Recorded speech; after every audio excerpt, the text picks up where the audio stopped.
Desconectaron las pistolas, ¿qué? La pistola, saca la pistola tuya ahí. ¿Qué fue aquí? ¿Qué pasó? ¿Qué?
Good morning. I'm Judge Tammy Long Hayward. This is the State Court of Clayton County. This is the arraignment and jail calendar for February 18th of 2025. I'm going to call the arraignment calendar first, then I'll call the jail calendar. If you are represented by an attorney, your attorney will speak on your behalf, but I do need to know that you are present.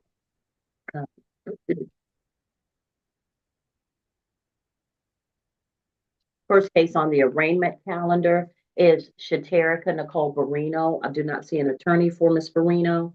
Shaterica Nicole Barino. I'm present, Your Honor. All right, may I see you, please? Yes, let me turn on my camera 1 second. Sorry. No problem.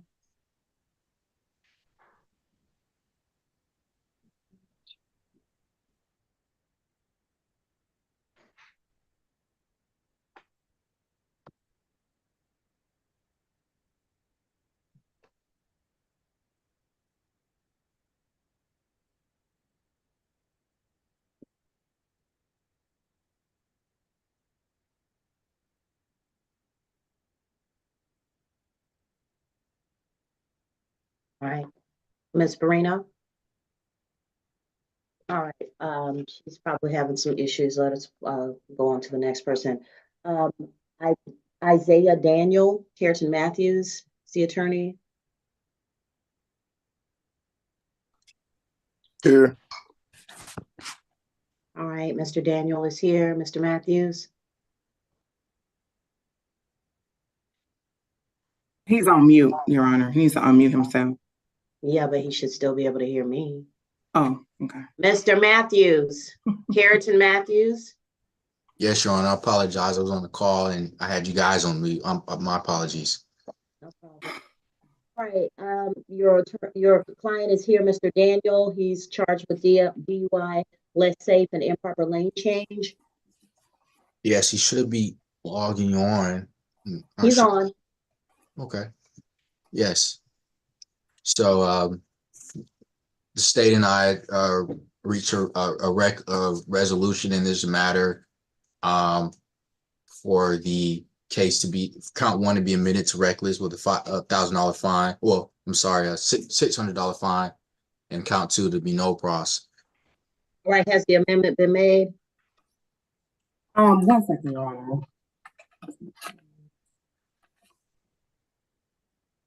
Yeah, you can just hold for that response, Your Honor.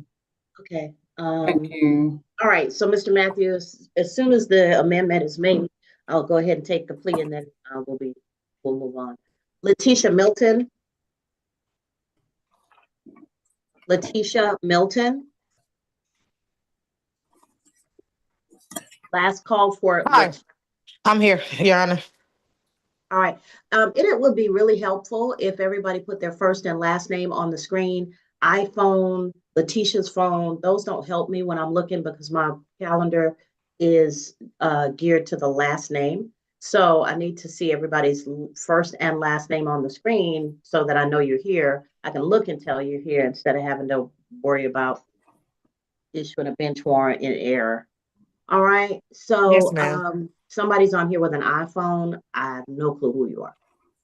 It's me, Latissa Milton. I'm not sure how to change it. It's saying it's showing up as Latia's Okay. iPhone, so I need to try to see if I can sign in to Zoom. Hold on.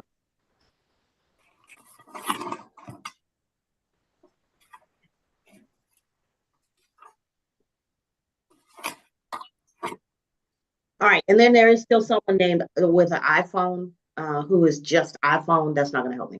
All right, Mr. Daniel, hold on. We're waiting for the paperwork to be amended, and then we'll take your plea. Ms. Barino, hold on a second. Ms. Milton, you're represented by the law firm of Lister, Holt, and Dennis. Mr. Taylor? Yes, I guess. I'm not sure. Hold on, ma'am. Mr. Taylor, you're muted. Thank you, Your Honor. Apologies. I have no idea what's going on. There will be a I not guilty appreciate today you, for sir. Ms. Milton. And Ms. Milton, I'll follow up with you after court. I'm sorry, you said you're entering a not guilty? That's correct, Your Honor. All right, so Ms. Milton, a not guilty means that your attorney is going to continue to talk with the state for a possible resolution short of trial. But if your case comes up on a trial calendar, the trial will take place in the courtroom. So you have to be present in person. So please don't be confused by that. Also, please make sure that you keep in touch with Mr. Taylor in case there's new information from the state that you all need to review and make decisions about. Last thing, as the charge that you have, there is a bond condition. The bond condition most probably requires you to stay away from a particular person or possibly a location. Please review your bond conditions and make sure you do not violate them. If you were to violate your bond conditions, you could be charged with additional misdemeanors, with felonies, or you could have your bond revoked and you could be arrested until such time as your case is resolved, or all three of those things could happen. All right? Yes, ma'am. All right. You're free to go at this time. I'm not sure whose mic is open and they keep making these editorial comments. I don't know what's going on. What the heck? Please mute yourself because it's really not helping. I will explain as I go. Listen and you'll catch it. All right. Maria Sanchez Escalera. Maria Sanchez Escalera. Oh, there she is. Here. I'm here. All right. So, Ms. Tolles, thank you for being here. Ms. Escalera, you're charged with simple battery, family violence, and simple battery. Buenos días, señora Escalera. Se le ha imputado las infracciones de... Momentico. I'm sorry, Your Honor, I have misplaced. That's okay. It's simple battery, family violence, and simple battery. Se le ha imputado las infracciones, señora, de lesiones, violencia en el hogar y lesiones simples. All right. You do not have an attorney. Do you wish to have an attorney appointed for you? Are you going to get an attorney, or do you wish to represent yourself? Señora, usted está presente sin abogado. Quisiera que yo le nombre un abogado de oficio. ¿Usted tiene pensado contratar su propio abogado particular? ¿Qué quiere hacer con respecto al asunto del abogado, señora? Un abogado de oficio. I'd like a court-appointed attorney. Okay. We have Mr. Taylor and Mr. Lynch in the courtroom. We will facilitate you speaking with them in a breakout room with the assistance of Ms. Tolles.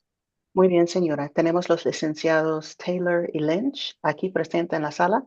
Dentro de poco vamos a pasarla a un cuartito virtual para que usted pueda hablar con ellos y con la intérprete. Give me one. Okay. Go ahead. Give me a few minutes to call the calendar, and then once we are setting up breakout rooms, we'll make sure that you have that opportunity. Permítame, señora, voy a terminar de pasar lista y una vez que yo establezca los cuartos separados, ya usted va a poder consultar con el abogado. No, sí está bien. Okay, that's fine. All right, and Next is Jonathan Vasquez. Jonathan Vasquez. Good morning. Good morning, morning. Your Honor. I'm the attorney for Mr. Vasquez. This is our first appearance on the calendar. All he received was a forfeiture bond. This is a 2022 case. So I'm trying to determine what the original charge is. Can we do something today? Do we have to continue? Okay, Or- we I can definitely speak with can. counsel. Yeah, we definitely can do something today, Mr. Edwards. He's charged with no license and following to close. The bond forfeiture was probably because he may have moved. This is a 2022 case. He probably moved or his license is not reflecting the same thing as on the, the information we had at the time is not reflecting where he currently is. So we definitely can do something with this today. I'm going to put you in a breakout room with Ms. Ponder, who is the attorney for this part of the calendar. And then we'll make sure that you all have the opportunity to talk. And if you all come up with a plea, we'll take it today. Yes, Thank you, ma'am. Your Honor. Thank you, All Your right. Honor. You're Thank you. welcome. All right, so we're gonna go back to Ms. Barino before I put Mr. Taylor or Mr. Lynch in a breakout room with the interpreter and Ms. Sanchez Escalera. Ms. Barino, you're before the court for suspended registration, expired plate and decal, failure to display license or have license, and no tag expired or invalid tag. Do you need an attorney to represent you, or do you wish to represent yourself?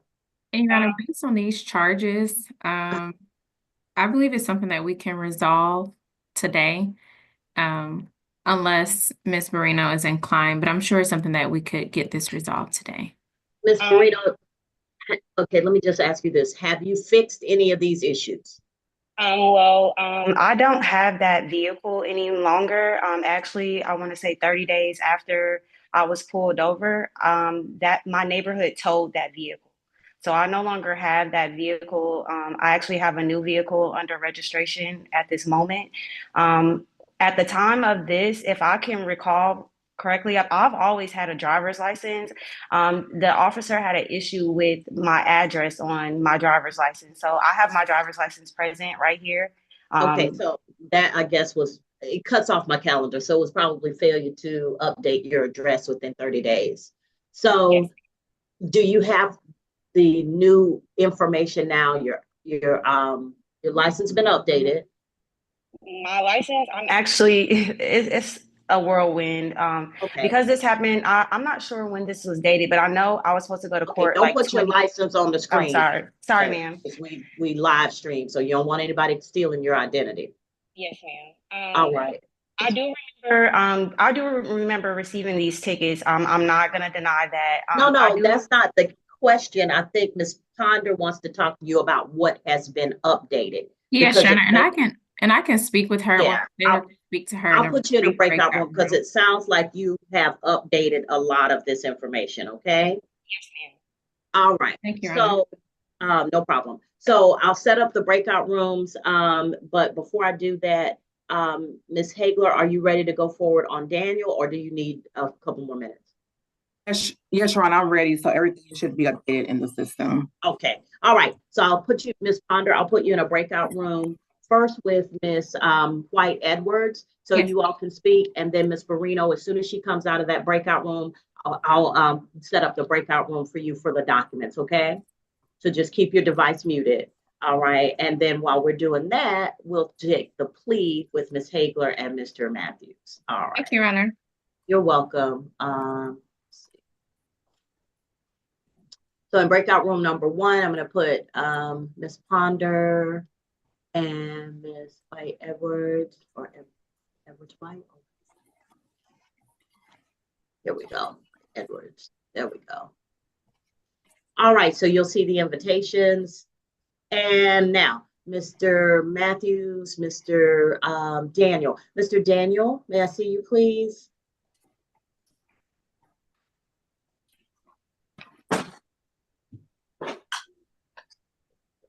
All right. So, Mr. Daniel, raise your right hand for me. You solemnly swear or affirm any testimony you give in this matter will be true. Yes, ma'am. All right. You can put your hand down. So Mr. Daniel, you're before the court. You're represented by Attorney Matthews. Your charges were DUI, less safe, and improper lane change. It is my understanding that count 1 has been amended to reckless driving. Count 2 is improper lane change. Mr. Matthews, how does your client plead to the offenses before the court? He would like to plead nolo if it's available for him. Y'all worked out the plea. Is that going to be a problem, Ms. Hagler? That Manolo was not on the table when I did the offer, since I did reduce it. Mr. Matthews? Okay, so not a big issue for my client. We would like to proceed. Okay. All right. So by entering a plea of guilty to count 1, and Your Honor, for clarity purposes, based on the amended accusation, it should be non-pros counts 1, counts 3, and then he's pleading to count 4, the reckless. That's just the way it came out. I guess when it was amended, it was on kind my of weird. calendar. So okay, so I have Are you able to share the screen of the plea paperwork so we can view it and make sure that we're all on the same page? No, I don't have it in front of me. I don't have the plea paperwork. I don't do on a plea on video. I don't use plea paperwork. Everything is on the record. Right. Well, I would definitely like a copy and like for my client to see what's following along as he take the plea. And we can send it to you in the chat directly to you. Yeah, go ahead and send we'll them do the that accusation in the chat directly to you. Thank you. Thank you, Judge. So, and then what I have is correction on the numbers, but DUI less safe count 2 is going to be no pros. Count 3 is improper lane change, and that's going to be no pros too. Is that correct? Yes, Your Honor. And then count 4 is the reckless driving. And then count 4 would be the reckless driving that he would plead to. And then, sorry, the count 1 is? There's no count 1. So whoever, either that didn't come up as a count 1 or somebody else was involved in the stop and there was a count 1. Got you. All right. So, but for your client, there's only a 2 and a 3. Thank you. Okay. So count 2, reckless driving. I'm sorry, count 2, DUI will be no pros. Count 3, improper lane change will be no pros. And count 4, reckless driving is a guilty plea. By entering this plea of guilty to count 4, you give up the right to have a trial by jury or judge. You give up the right to have the state prove your guilt beyond a reasonable doubt. You give up the right to have the presumption of innocence in your favor. You give up the right to confront witnesses, subpoena witnesses, present testimony and evidence on your behalf, to not incriminate yourself or present any testimony or evidence against yourself. And if you're not a United States citizen, a plea of guilty or no contest could negatively impact your immigration status. Do you understand all of these things, Mr. Daniel? Yes, ma'am. All right. Factual basis and recommendation, please. Yes, Your Honor. On or about March the 20th of 2022, while on patrol in the area of Boulder Crest Road and Anvil Block Road, Ellenwood, Georgia, 30296, Clayton County, Officer Eric Kilgore observed the defendant's vehicle stopped on the side of Boulder Crest Road at Anvil Block Road, asleep behind the wheel of his vehicle. The defendant's vehicle had left the roadway and come to a stop on the opposite shoulder of Boulder Crest Road and had come to a stop against a road sign. After walking upon the defendant, Officer Kilgore noticed a strong odor of alcohol coming from the defendant and noticed that he had bloodshot running eyes. The defendant said that he had drank one margarita around 1 hour. At that time, Officer Kilgore did conduct standardized field sobriety testing and observed the following clues: HGN 6 out of 6, walk and turn 7 out of 8, and one leg stand 3 out of 4. Your Honor, those are the facts of the case. The state's recommendation, again, the first count, DUI, alcohol less safe, non-pros, improper lane change, non-pros, and a fine of $600 for the reckless driving. All right, Mr. Matthews. Yes, just like this court to accept that this plea on today. My client is remorseful. He's accepted responsibility. He's been accountable for his actions, and he's learned. And he would like to get this behind him so he can continue forward with his life. So, and my understanding is only the $600 fine, correct? Yes, Your Honor. Yes. All right, so does he need, I usually give people who are not at the courthouse 30 days to pay. Does he need more than 30 days to pay the fine? It'll be more than $600. It'll be more like $800 or $900 because of the surcharges.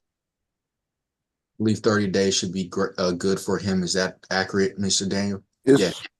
All right. So, Mr. Daniel, the last thing I'm going to need is your email address because we're going to email you your sentencing sheet. And once you get your sentencing sheet, it'll have the exact date on which the payment needs to be made. Please make sure that you make your payment on or before that date. Otherwise, an arrest warrant could issue for violation of the suspended sentence. Okay? Yes, ma'am. All right. So, do you know how to use the chat function? I can figure it out. Okay. So, do you see chat on your screen? Chat. Yeah, it should. It'll either be at the bottom of your screen and it'll look like a little cartoon Yes, ma'am. bubble. Yes, ma'am. Okay, so click on that.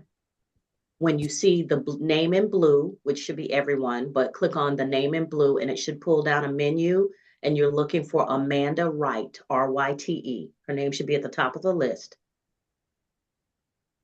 Once you see that, click on Amanda Wright. Okay. All right. Type in your first and last name and your full email address. Make sure you check it to make sure all of the numbers and letters are in the right place, and then send that to Ms. Wright. Yes, ma'am. All right. Now, once you've done that, you'll receive your document. If you don't receive it by tomorrow, check your spam folder. It will tell you when your amount has to be paid. And you can come into the second floor of Clayton County Justice Center at 9151 Tierra Boulevard to pay, or you can pay online or by phone. There'll be instructions in the email about that, okay? Yes, ma'am. All right. Did you have any Ms. Wright, questions? Ms. Wright, can you put your email in the chat just in case anything goes wrong? So I have it so I can make sure Mr. Daniel is doing the Well, right. if that's the case, because Ms. Wright is not always here for me, so just contact the clerk's office, the state court clerk, and they'll get in contact with me if anything needs to be amended. Thank you. Okay. All right. So, Mr. Daniel, you good? Yes, ma'am. All right. So, Mr. Daniel, I recognize that this was a couple of years ago. You were younger and less mature. So I am sure that you understand that roads can be dangerous places. And so we have to guard ourselves so that we don't cause somebody to be harmed by our actions. All right? Yes, ma'am. Okay, because everybody's not Mario Andretti. You know, y'all don't even know Mario Andretti. Everybody's not Lewis Hamilton anymore. You know, just, I mean, it takes a lot of skill and ability to drive and to drive safely and correctly. And I think everybody who gets behind the wheel of a car, once they figure out they got a license, everybody thinks they can drive like NASCAR, but there's more to it than that. Okay. Okay. All right. Thank you, Mr. Daniel. You're free to go at this time. Thank you. Thank you, Your Honor. Thank you, ASG. Hey, all right. You're welcome. all right, Thank take you, care. Mr. Matthews. All right. Ms. Barino needs to speak with Ms. Barino needs to speak with Ms. Ponder. Ms. Sanchez Escalera needs to speak with Mr. Taylor or Mr. Lynch, but I know we have a plea on Milton. Is that correct? Yes, Your Honor. Sorry, we have a plea. And Ms. Hagler has Ms. Barino's Vasquez. file. So I can do the plea for Mr. Vasquez with counsel, and then Ms. Hagler can be placed in Oh, the okay. breakout room. So Ms. Barino, I'll put you in a breakout room with Ms. Hagler. The courtroom, have you all figured out who's going to talk to Ms. Sanchez Escalera?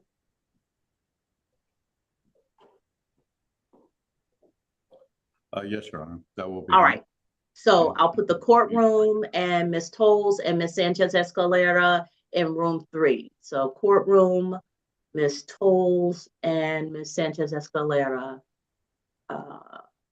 3 and Ms. Tolles.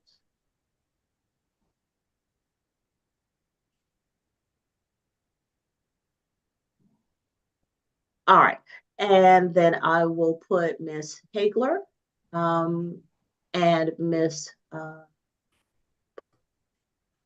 Barino.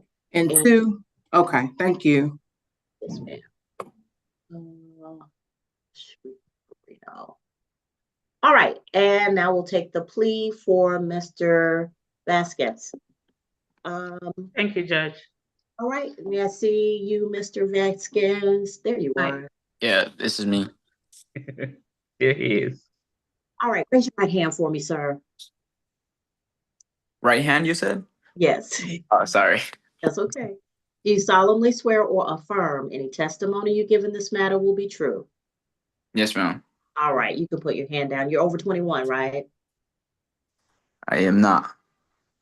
All right, well, I'm sure your attorney has accounted for that. Ms. Shirley White Edwards, thank you. Mr. Vasquez, you're before the court on case 2022 CR 05789. You're represented by attorney Shirley White Edwards. You're before the court on count 1, no license, and count 2, following too closely. And Ms. Edwards, what have you all agreed to as a plea in this case for your client? Yes, Your Honor. We have agreed on a negotiated plea of NOLO for Mr. Vasquez, as well as a $100 fine for the following too closely and $500 fine for the no license. His dad has indicated to me that he paid a significant amount in 2022 to release He it. did, yeah. He has and the bond is in his name, so he has a cash bond, and I'll give you time for him to retrieve the bond to pay the fines and fees. Yes, ma'am. All right, so Mr. Vasquez, by entering a plea of NOLO to counts 1 and 2, you give up the right to have a trial by jury or judge. You give up the right to have the state prove your guilt beyond a reasonable doubt. You give up the right to have the presumption of innocence in your favor. You give up the right to confront witnesses, subpoena witnesses, present testimony and evidence on your behalf, to not incriminate yourself or present any testimony or evidence against yourself. And if you're not a United States citizen, a plea of guilty or no contest could negatively impact your immigration status. Do you understand all of these things, sir? Yes, ma'am. All right. Factual basis and recommendation, please. Yes, Your Honor. On September the 27th, 2022, officers responded to 6457 Terror Boulevard, also at Old Dixie Road, located here in Clayton County, Georgia, in reference to a motor vehicle accident. When officers arrived on scene, they made contact with 2 individuals, one being the defendant before you and also the victim, Jessica Jean-Pierre. Officers learned in the course of their investigation that the defendant did rear-end the victim.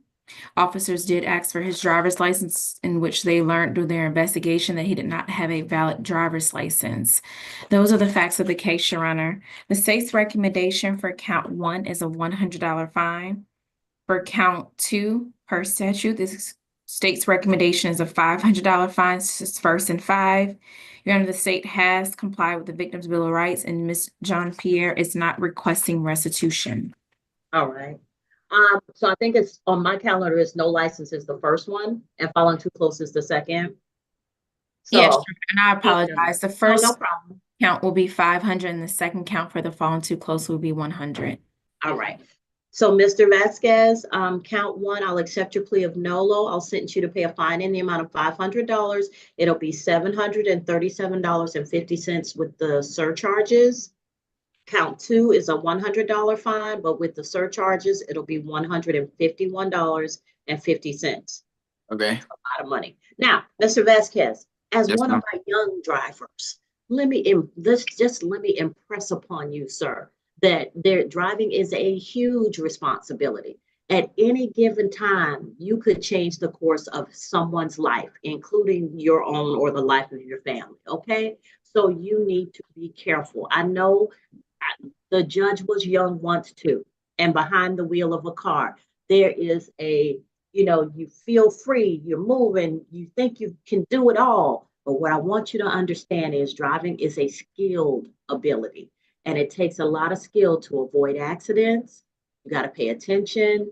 Can't, if your music is distracting, you need to turn it down. Young people, I want you to be here next year and the year after that and the year after that. You understand? Yes, ma'am.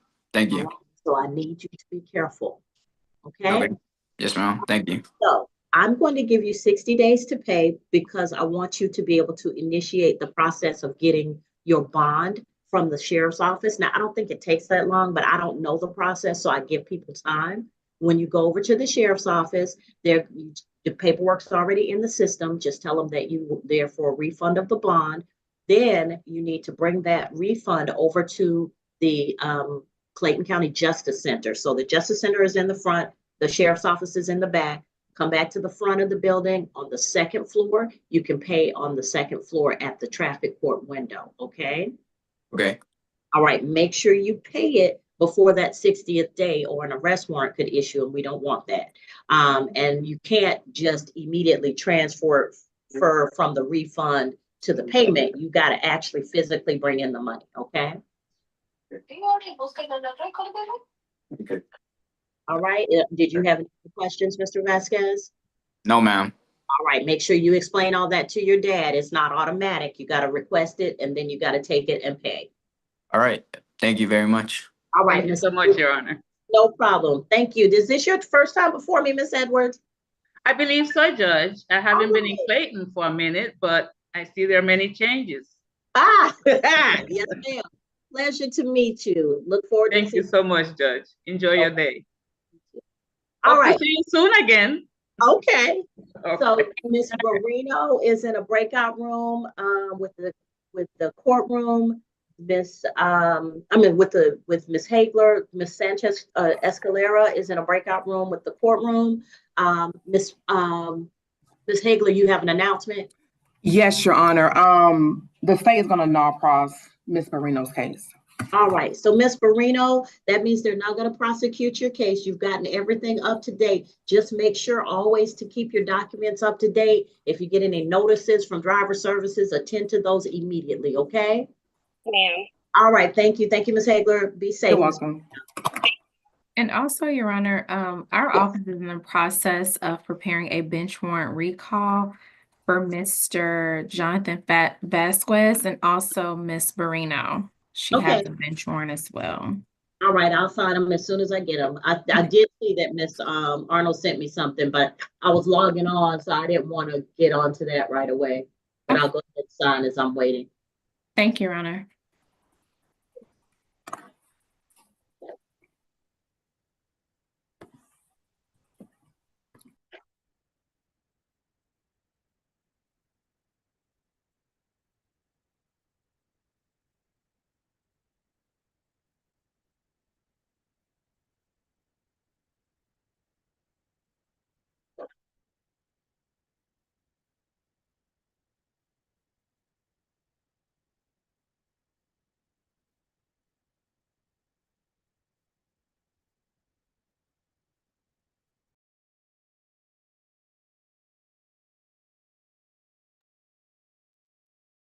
All right, ladies and gentlemen, I'm just waiting for this last case before we move on to the jail calendar, and then we'll go through the jail calendar. Thank you.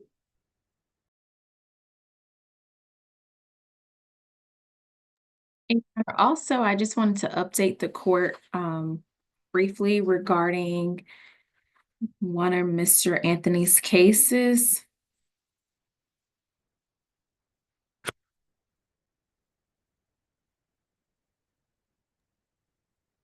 Who's Mr. Anthony? He's on the jail calendar, Your Honor. Mr. Blake Anthony, he's on the jail Okay. calendar. What's going on with Case 2023 CR 02724. The state is moving to transfer that as a felony based on the warrant. We did have a conversation with counsel, but I just wanted to bring that to the court's attention and to be on the lookout for that transfer this morning. Okay. Thank you, Your Honor. Just one of the cases? He has multiples? Yes, just one, the terroristic threats and the simple assault. The criminal trespass, state court still has jurisdiction.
You want all the documents as well, or you want to? No.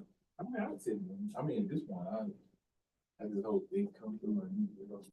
Mr. Austin.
Thank you, Your Honor. We have an announcement for Ms. Sanchez. Gracias, su señoría. Tenemos un anuncio con respecto a la señora Sánchez. For Ms. Sanchez, we are entering a not guilty plea today. En cuanto a la señora Sánchez, estamos manifestando una declaración de no culpabilidad para el día de hoy. All right. So, Ms. Sanchez, let me just remind you that you have bond conditions. Muy bien, entonces, señora Sánchez, le voy a recordar que usted tiene condiciones de su fianza. Your bond conditions prohibit you from having contact with a particular person or persons. Las condiciones de fianza le prohíbe tener contacto con una persona en particular o con ciertas personas en particular. If you were to violate those bond conditions, you could be arrested and spend the remainder of time until your case is resolved in jail. Si usted violara las condiciones de fianza, a usted la podrían arrestar y pasar el resto del tiempo que le queda hasta que se resuelva este caso detenida. You could also be charged with additional misdemeanors or felonies. También se le podría formular cargos menores o graves adicionales. Okay. So if you do not have a copy of your bond conditions, Entonces, si no tiene una copia de las condiciones de su fianza, you can get a copy on the first floor of the Tara Boulevard Justice Justice Center. podría conseguir una copia en el primer piso del tribunal en la Tara Boulevard. Any questions? ¿Alguna pregunta, señora? No. No. All right, you're free to go at this time. Muy bien, se puede retirar en este momento. Gracias. Thank you, Ms. Sanchez. Gracias, señora Sánchez. All right, so we'll start the jail calendar now.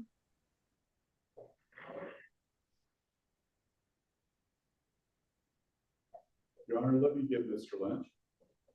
I'm sorry, I can't hear you. You get Mr. Lynch. I still can't hear you. Well, I hear you. I can't understand what you're saying. He went to go get Mr. Lynch, Your Honor. Yes, Oh, okay. Yeah, that's fine. He'll be out in just a moment. I think he is meeting with Mr. App, Okay. the first person on the calendar, and Mr. Blake as well. Okay. There's an announcement for Blake, I believe. Let's go ahead and get into the calendar so I can go ahead and give you guys a heads up.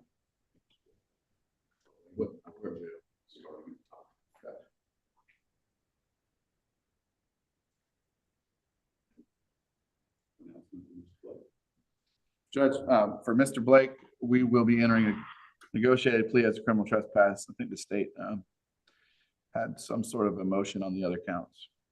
Yeah, on the terroristic and simple assault, they're transferring it to Superior Court.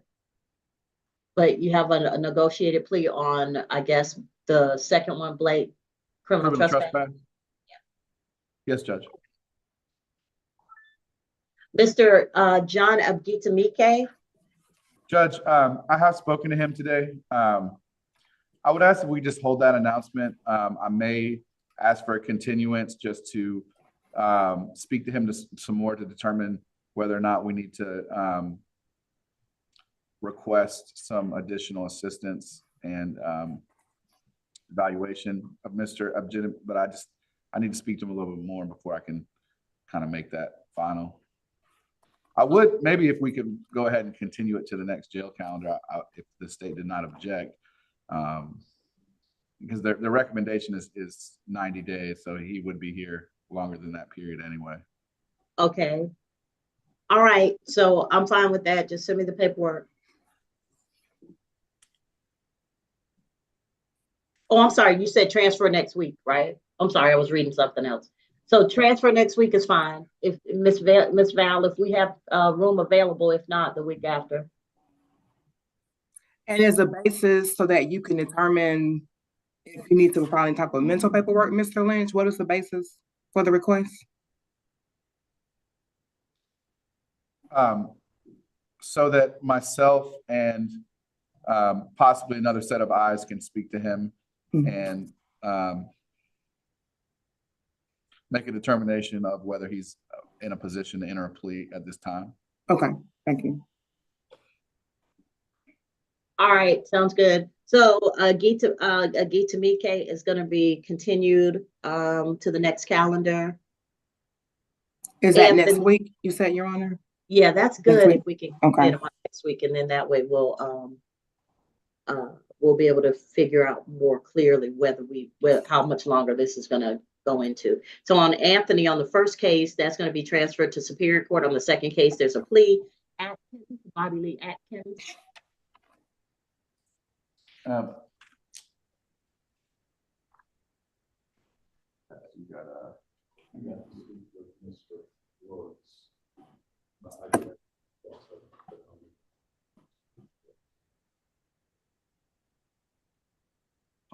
One moment, Your Honor.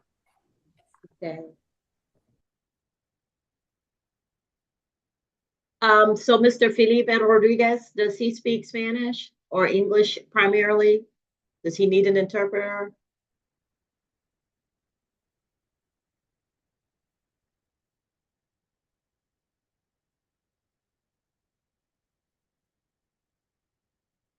Okay, I can't hear the courtroom because y'all are muted, but I'm just trying to figure out if I need to continue to receive Ms. Toll's attention, or if she can go and help another person or judge. So I'm trying to find out if Felipe Rodriguez needs an interpreter.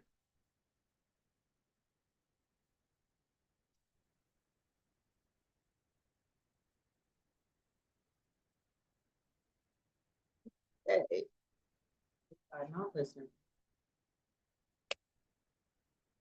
All right. I do not believe we have any more Spanish speakers on the jail calendar. If everyone... Okay, I just asking because there's a Felipe Rodriguez. Yes, and that's who I just verified. We have already determined he's an English speaker. Okay, all right. So Ms. Tolles, I think he was the only one who may have had a Latin name. So you're free to go at this time. Thank you. Thank you so much. Have a good day. You too. All right, so back to Atkins.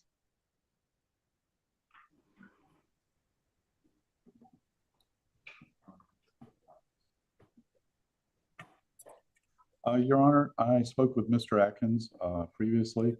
The state's looking for to serve 90 days. If that's the state's still the recommendation, there will be a not guilty today. Mr. Atkins currently has a $10,000 bond. Okay, does he have additional charges? Not that I'm aware of. I believe that's the only thing that's holding him. Okay. Just ask that he be considered for a lower bond than 10,000 because he's charged with misdemeanor flee. Your Honor, I will ask for counsel to file a motion for bond consideration or a motion to modify bond. It will give the state an opportunity to review either his criminal history or the charges. And so it will, as indicated, will give the state an opportunity. I think counsel is aware that it would be appropriate for him to file a motion for bond consideration. If he is trying to argue that a bond, or he's arguing for a lower bond, the state's position is that it's more appropriate for him to file a motion and allow us to respond. I understand the state's position. The state would like for the client to sit in jail for another 2 weeks before we have a motions calendar. And the state does have the GCIC, their criminal history, in front of them, or should have it in the file, and can look at that and review it during today's calendar. Okay, so that's a pretty high bond for one misdemeanor. Does he have, is there a criminal history I should be concerned about? Fleeing from the police, to me, suggests that there is a warrant or something, that he's being held on something else. Otherwise, what is the reason to flee? Although I do know that in this day and age, people run when they see the police. not because they have any particular issue, but because they just don't want an encounter with the police. So, and I understand that the court is requesting this information, Your Honor, but I believe it would be appropriate and fair to the state for us, one, if we would have been placed on some form of notice that counsel is attempting to argue a motion to modify his bond or motion for bond consideration in some amount. I'm not saying that, oh, let's have him wait for 2 weeks. What I'm asking is that we have an opportunity to review and to respond, not argue or to let's put the state on notice right now and let's figure out what argument we have. We don't have an opportunity to just review anything or to see why exactly it is 10,000 versus something lower. I don't believe she's addressed the I'm court's trying question. to assess whether there's something else holding this gentleman. If the bond was set that high, I'm looking for a reason. Having been a magistrate before, a $10,000 bond on a misdemeanor, one misdemeanor, seems to me to be something that is excessive or out of bounds of what I have seen, either what I experienced as a magistrate or what I have seen since I became a state court judge. That's all. So generally, if there is an issue, it is usually they are wanted either here or in another jurisdiction, and it is usually on a superior court issue, or there is something related to the fleeing from police. That's all I'm trying to consider, because if I'm moving this person to another calendar just for the purpose of bond, I'm taking up a space on a calendar that we could probably give to somebody else. And if the information is available now, then I'm willing to look at it now to see if there's a reason why the bond is so high, or why he's only on fleeing from the police. Your Honor, is it possible if the state could provide this information, have an opportunity to review it and provide a court with an update once the call of the calendar is finished or complete? That Thank is you, Your fine. Honor. All right, Brooks. Thank you, Your Honor. I need a conference with Mr. Brooks. I need clarification from the state on a matter. It appears that he has 2 cases in front of the court. I do see 2 cases. The recommendation that I received said 1 case is consecutive to the next. So I'm trying to determine whether they're seeking 180 days in jail for Mr. Brooks or 90 days in jail. That'll be significant to how we proceed today. 1 second for Brooks. Okay.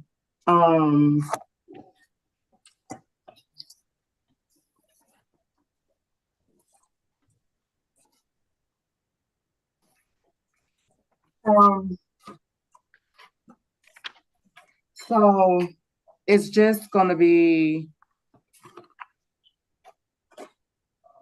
it is consecutive that I'm requesting.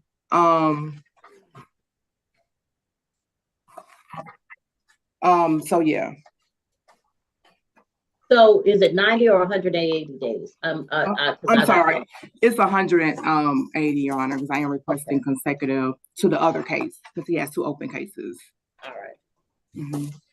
So, Your Honor, I'd like to have a conference with Mr. Brooks. And okay, that's fine.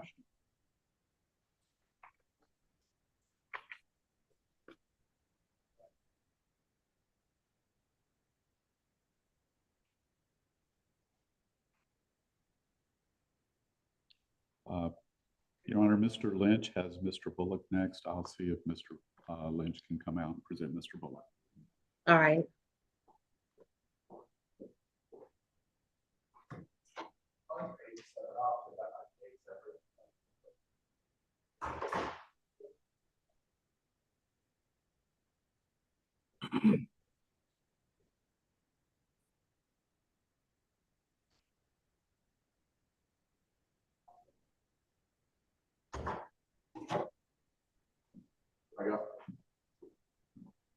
I'm sorry, Judge. If you're holding on the announcement for Bullock, that's a negotiated plea. Okay. All right, so next is Clay. So we have a bunch of petitions. So Clay is next. Do you have an announcement for Clay? I think Mr. Taylor may have that. Your Honor, I spoke with Mr. Clay. It appears that this was a guilty plea on a 2019 traffic ticket. I see that there was an arrest order, but I don't know the significance of that arrest No, order. I think Mr. Clay didn't pay his SSD, and that's why he's in. That's fine. We'll do a modification. Who's Yes, next? he has been in custody for 16 months on an unrelated charge, so he is not in a position to pay that fine going forward. Okay. So we can modify Clay with credit first time served for the SSD. He's on other charges, so this won't, I don't know that this will affect that, but at least it'll close my case out. And Your Honor, I have an update on the Atkins case when the court is ready, or when Yes. counsel is ready. Okay, Your Honor. So I did have an opportunity to review Mr. Atkins' case. I know that the court was inquiring by the $10,000 bond. Is that the correct case, Your Honor? Yes, ma'am. Okay, so I do see that Mr. Atkins has an open fleeing case aside from this particular case.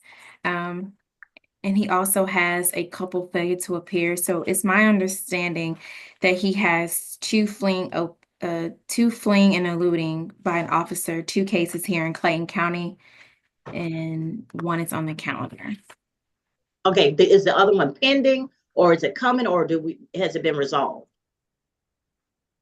Based on this criminal history was pulled on February the 5th, and I still see that it's open. So this incident was November the 16th, 2024.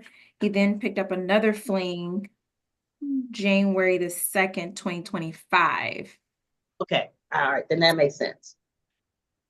And so So that's then, Mr. Taylor, that would be a bond. See, this is why I ask these questions, because it doesn't require me to do a bond hearing. That will be a bond appropriate to the situation based on what a magistrate would consider. They have the GCIC, magistrates get to look at it and see if there's a reason to deny a bond or to increase a bond based on the situation that exists. And so at this time, Mr. Atkins has a $10,000 bond. It's up to him whether he makes it. My question to Ms. Ponder and to the court is, if he has 2 separate fleeing cases, is the $10,000 bond on the new unaccused from January 2nd, or is it from the November case? Just give me 1 second and I can look into that. From my information, I was able to see on court or inmate search, there was just the 1 case listed, the one thing holding him, and that was the case. I believe in front of us for $10,000, but I'm not 100% on that. So, and he also has an open DUI case coming through the pipeline January the 21st, 2025.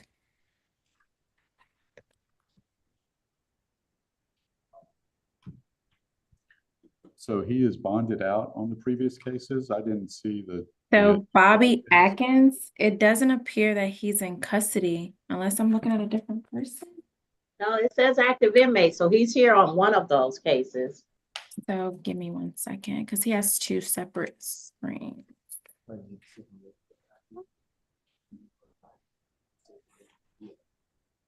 So the one that's on the calendar, I don't have him as an active inmate when I look under CPU 8.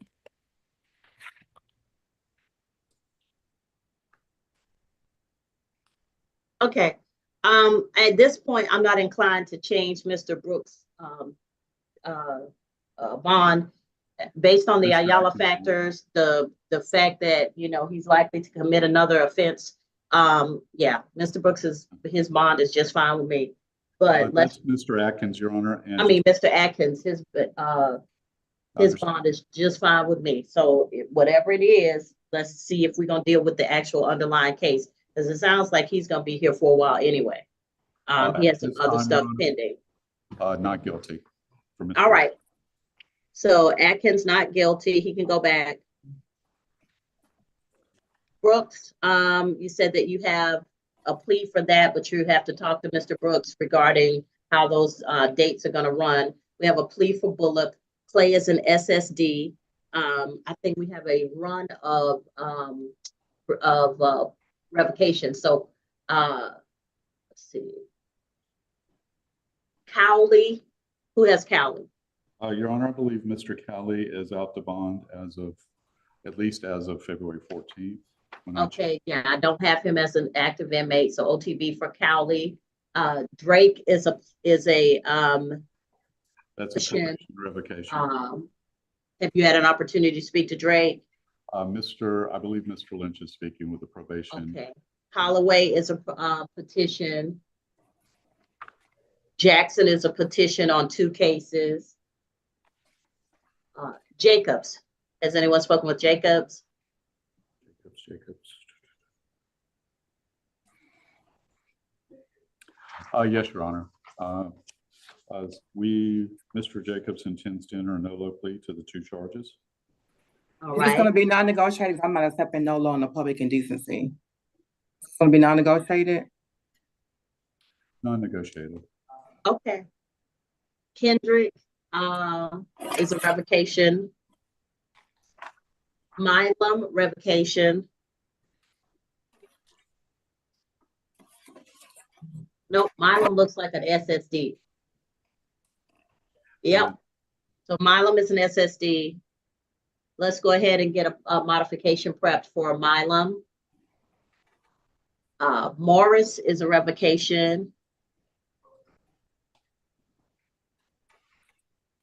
And Prescott has 2 cases. Yes, Your Honor, I believe he's no longer in custody. He was Right. continued from a calendar 2 weeks ago, so the second case could be presented, but he has since bonded out. All righty. Rodriguez. I've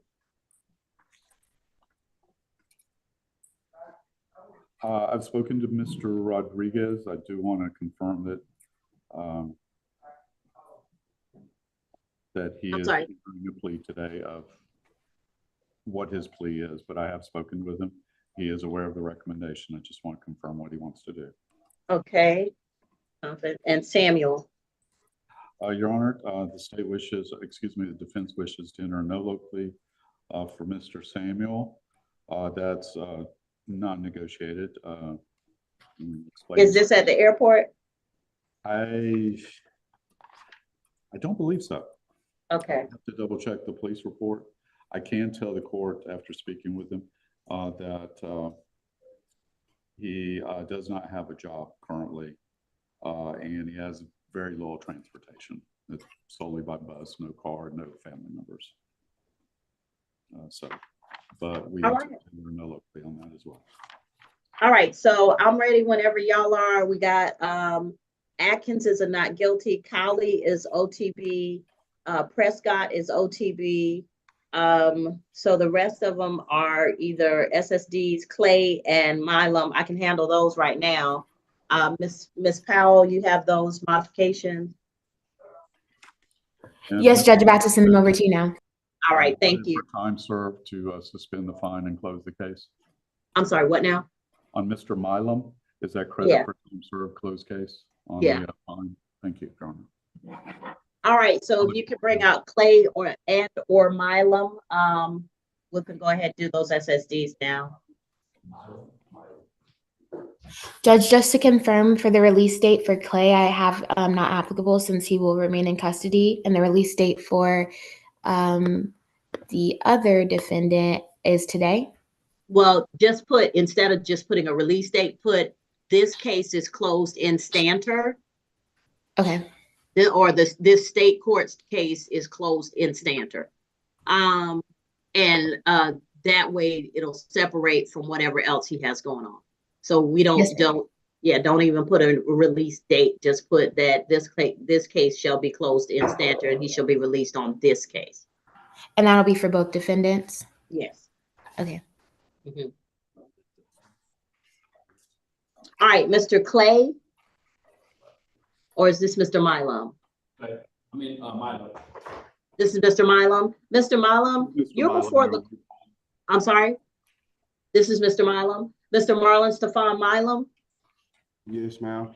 All right, so Mr. Milam, you were before the court back in May of 2022, and you entered a NOLO plea to follow too close with an accident. You were given a fine and fees to pay. You didn't pay them. I gave you time to pay and you didn't pay them. And so an arrest warrant issued. That's what you're here for failing to pay a fine. So the court is going to modify your case at this time to give you credit for time served. And then we're going to close this case out, okay? Yes, ma'am.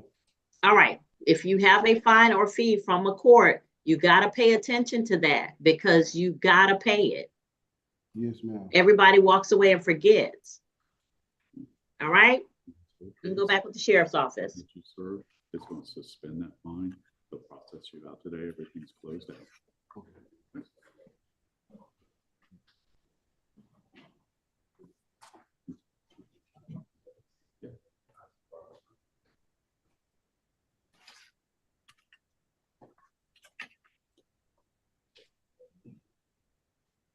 When you went to the sheriff's office and got a bond, they don't give that money.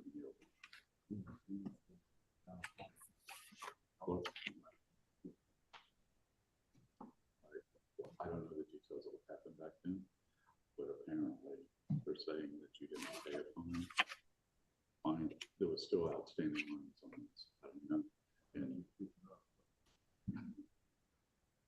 But that's when they took you into custody now. The judge has made it official that this is totally closed with no more fines remaining. And they'll let you know.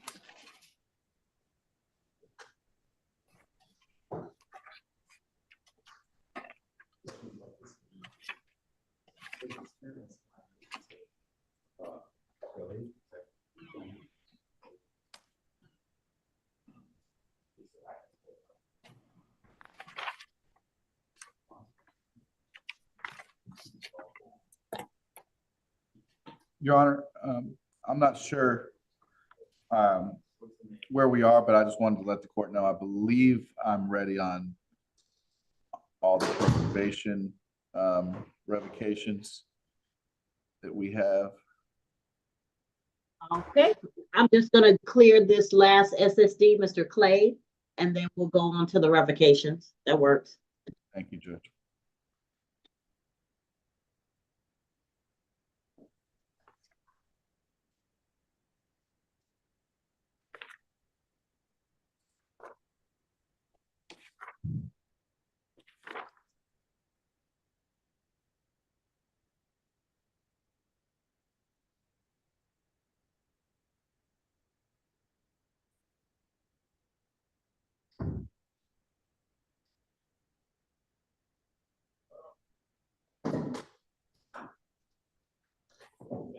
Who's this?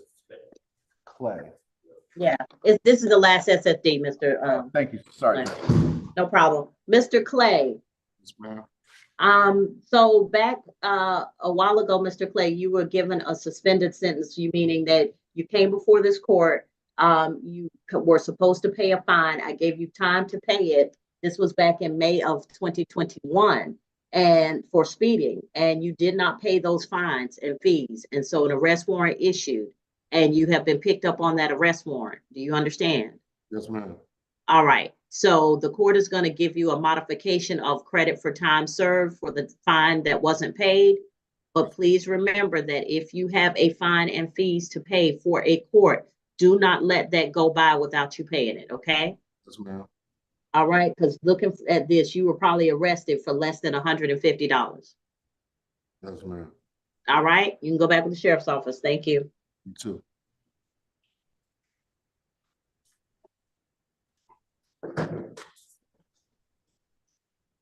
All right. So for revocations, I have Drake, Holloway, Jackson, Kendrick, Morris.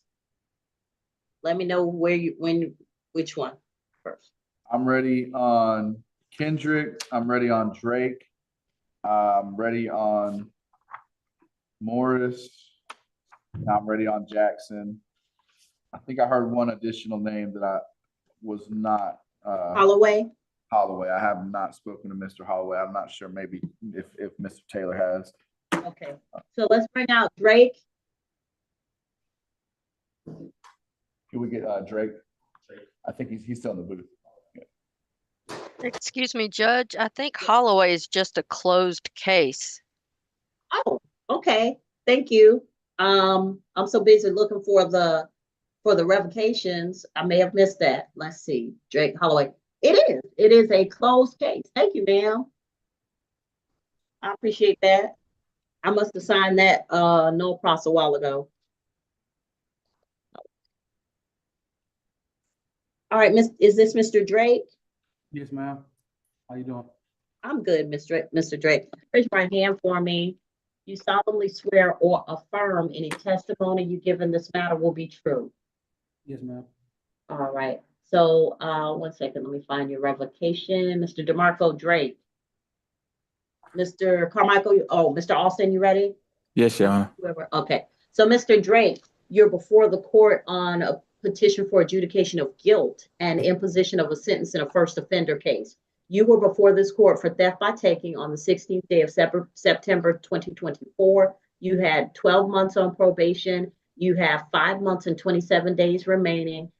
It says that you violated the law by having a new criminal offense of theft by shoplifting on February 8th of 2025, that you failed to complete a theft prevention course and you failed to pay your currently $400 in arrears. You're represented by Attorney Owen Lynch. Mr. Lynch, what does Mr. Drake have to say regarding the revocation of probation?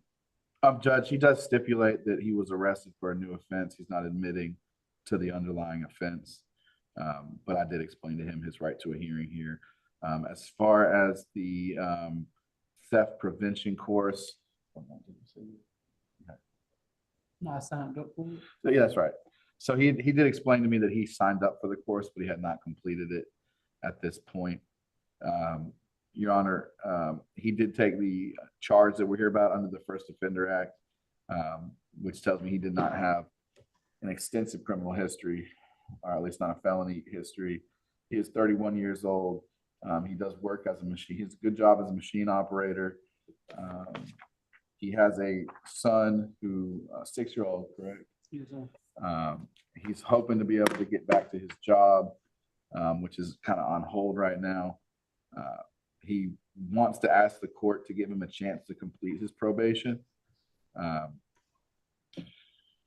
And so that's what we're asking the court to consider in this case. I'm not sure if Mr. Austin has a recommendation. What's the recommendation, Mr. Austin? The recommendation from his probation officer is 30 days to serve and revoke his first offender discharge. Mr. Drake, the problem is I did give you an opportunity to complete probation. When I put you on probation, I said the quickest way to get rearrested is to not attend your probation reports. If you're having difficulty with anything, please take note of, please make sure you ask your probation officers, ask any questions that might be pertinent to your situation, and then go out and get arrested for the same charge. Let me ask this. Does anybody know what the underlying, where was the location of the underlying theft by shoplifting?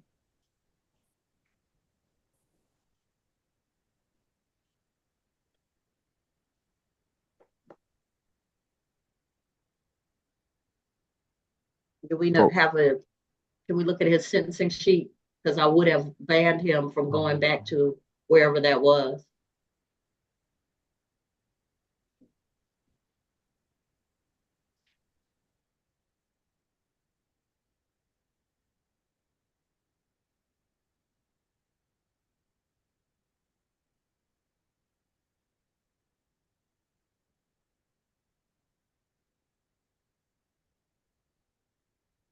Your Honor, on his Senate sheet, it does not stipulate the location. It just says no contact with Nina Abras, ABGAS, and the victim's family. So it may have been at someone's home. Judge, not to get into any information, but I think I can speak for my place that the thefts and shoplifting did not occur at the same location or have the same victims. Okay. Mr. Drake, let me tell you something, sir. You're 31 years old and you have a son, and everybody comes with and everybody comes to me like they're actually taking care of their child. So with the assumption that you actually taking care of this child and the mother is not actually doing all the work. But let me explain something to you, sir. Yes, ma'am. Several things. One, you can't parent from an orange jumpsuit behind a jail cell. Correct. Two, it doesn't make any sense for you to be back in here in a probation on the exact same arrest for the exact same charge that I told you not to do the last time. And when Mr. Lynch has represented that you want to go ahead and complete your probation, you just want a chance to complete probation. That's what I did when I gave you probation in the first place, because I could have made you serve straight jail time. So this to me doesn't make any sense at all. And you used a first offender and didn't successfully complete. If you don't successfully complete on a first offender, you have wasted a first offender and it's guilty. That's a waste. What are you thinking, sir? At 31, at some point, you got to grow up. Yes, You have got to start thinking clearly. Yes, ma'am. It doesn't make no sense. I'm going to follow the recommendation of probation because I know them, and if they wanted you back, they would have made a different recommendation. So I'm going to revoke 30 days and adjudicate you guilty and for your probation. Thank you, Your Honor. Learn this lesson, sir. There's no get over in America. This whole culture of I'm just gonna get over, or I can get a little bit for nothing. That's not true. Everything you get that is worth something, you have to work for. Sacrifices are made. And so when the shoplifting thing, yeah, that's not something you want to do. Okay. So I will see you when you come back before me for the shoplifting, and then we'll have a conversation about that then. All right. Yes, ma'am. And when is that court date? Huh? I said, okay, so I'm trying to understand. So what is my sentencing today? You're being sentenced to 30 days to serve for the violation of probation. They're Okay. adjudicating you guilty, so you will have that on your criminal record for the initial charge of theft by taking. The other charge is still pending. I'll talk to you about your court date. If you still have a preliminary hearing, you may have that. If not, your next court date is state court for your arraignment if you're not out on it. Okay. Okay. So I'll do my 30 days and get released. Yeah, there's something else that's holding you in here. No, that's the only thing. All right. You're good to go. All right, thank you, Your Honor. You're welcome.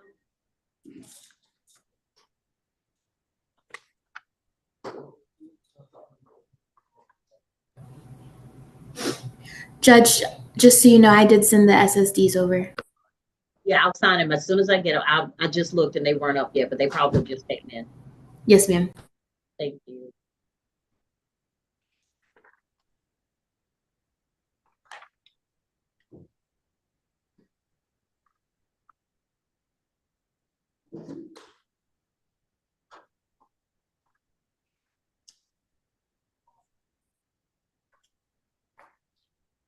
And I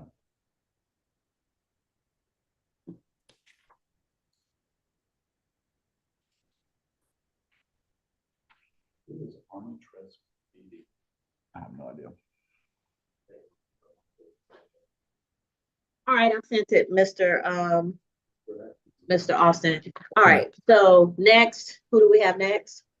If it pleases the court, we can do Mr. Kendrick. Yeah, that's fine. You pull out Mr. Kendrick.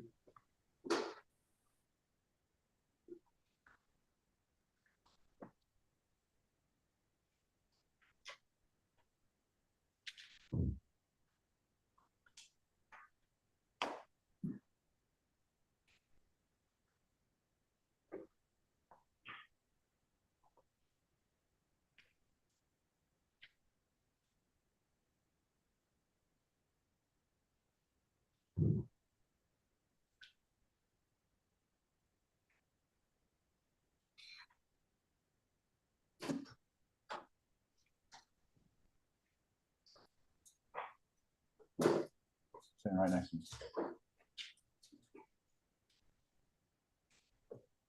All right, Mr. Kendi, right hand for me. Raise your right hand for me. You solemnly swear or affirm any testimony you give in this matter will be true. Yes, ma'am. All right. Hold on 1 second.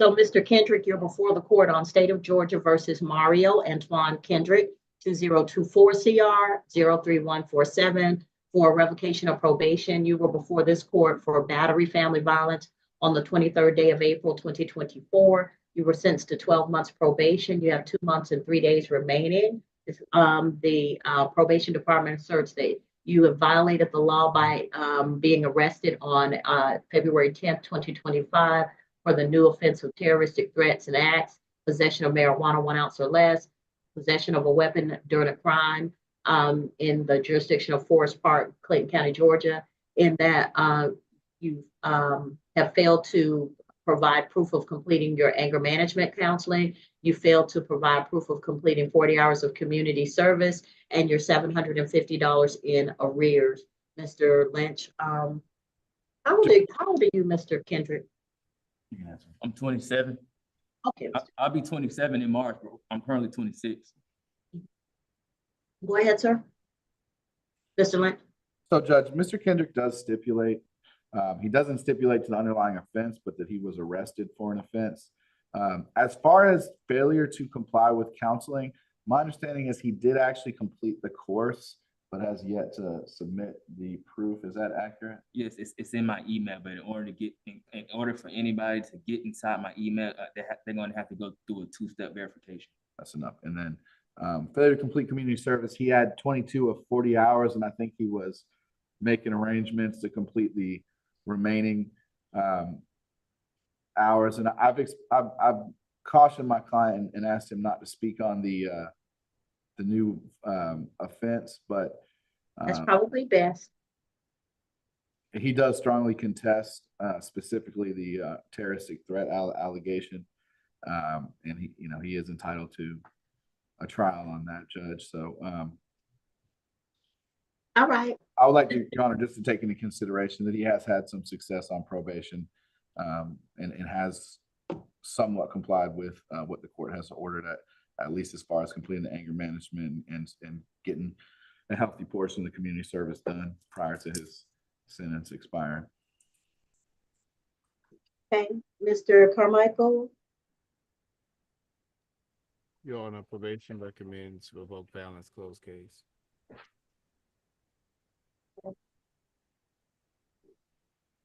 All right, so probation is recommending that 2 months and 3 days be revoked and the case be closed.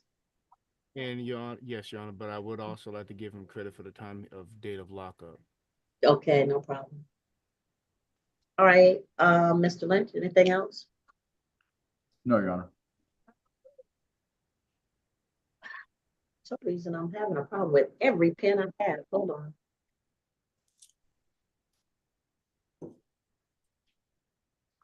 All right, so Mr. Kendrick, you're 27 years old. It's time to grow up, babe. You keep staying in a red jumpsuit. That is not productive. Coming back and forth before me, that is not productive. Being placed on probation and told that if you successfully complete, then we don't have to deal with this anymore. But you come back, that is not productive. So, sir, at some point, you're going to have to make up your mind that this is not where you want to be. Yes, ma'am. So a man thinketh, so he does. And so if you think differently, then you will act differently. If you speak differently, then you will act differently.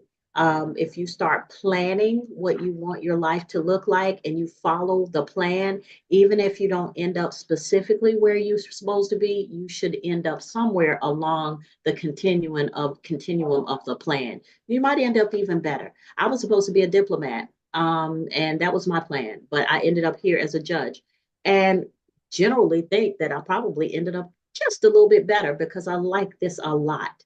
So what I say to you is, if you don't have a plan, things just happen to you. People always say, well, I caught a case. That's because you didn't plan to be somewhere else doing something productive.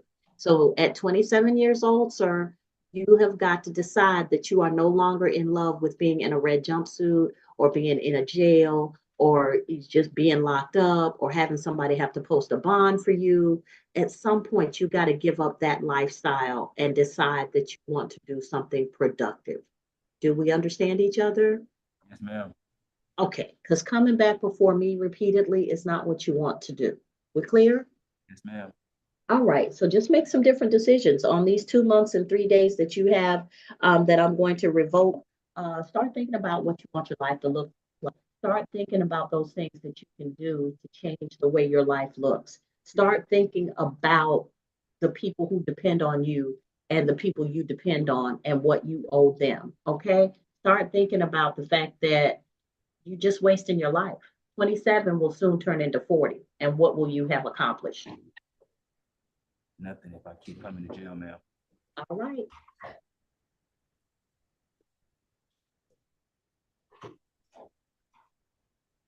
All right, so I'm going to give you credit since the date of lockup. You can go back with the sheriff's office.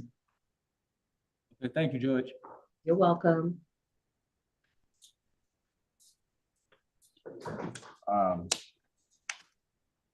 We can do Jackson next. I'll ride Jackson. Jackson, he's in the booth.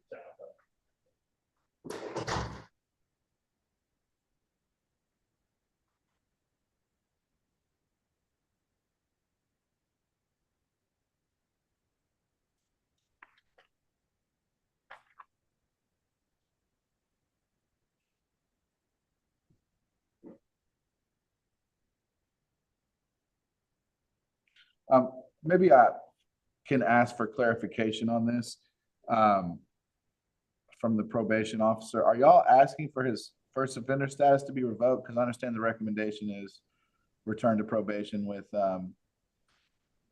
credit for time served and an additional condition of reporting, but I wasn't sure. For Mr. Jackson, Yes, sir. it is to credit for time served, return back to probation, drug screen every report going forward, and attend AA meetings. Okay, that answers my question, I think.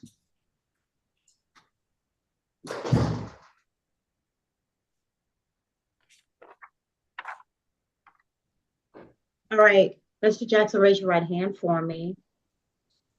Do you solemnly swear or affirm any testimony you give in this matter will be true? Yes, ma'am. All right. You can put your hand down, sir.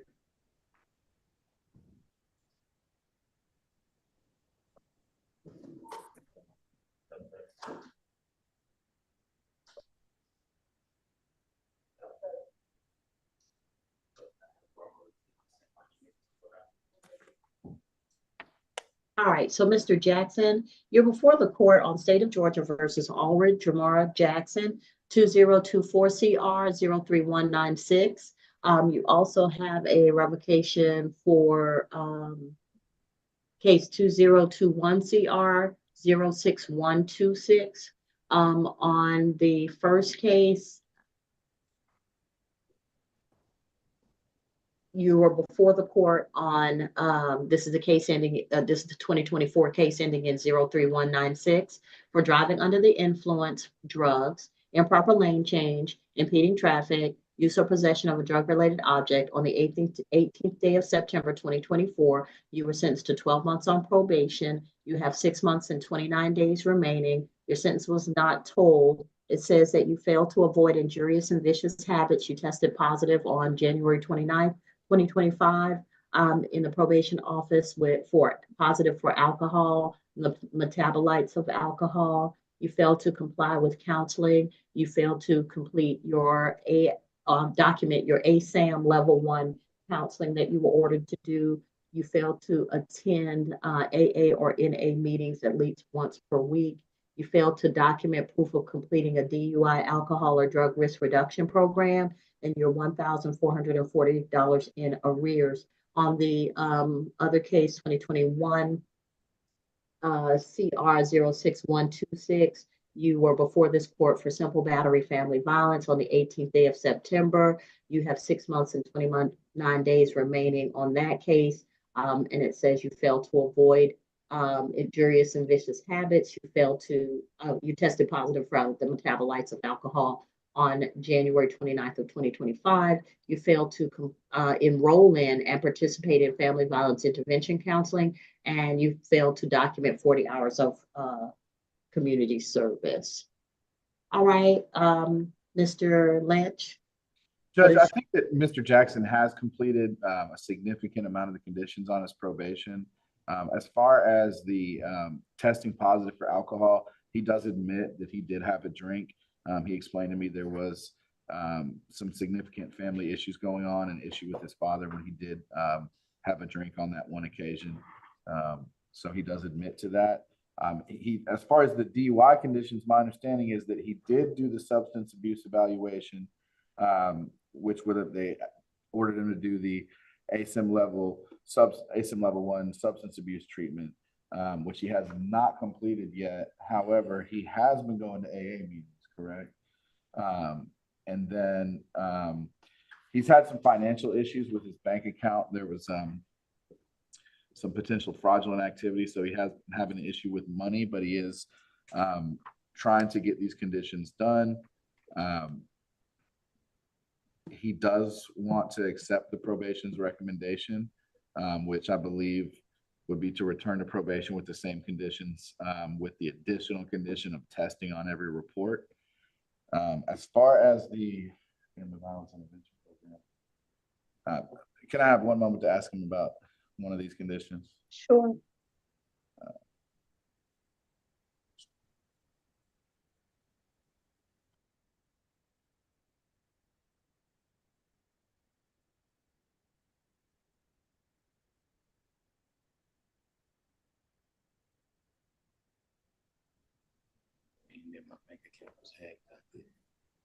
So yeah, he hasn't started the family violence intervention program, Judge, but he does understand that he needs to get moving on that.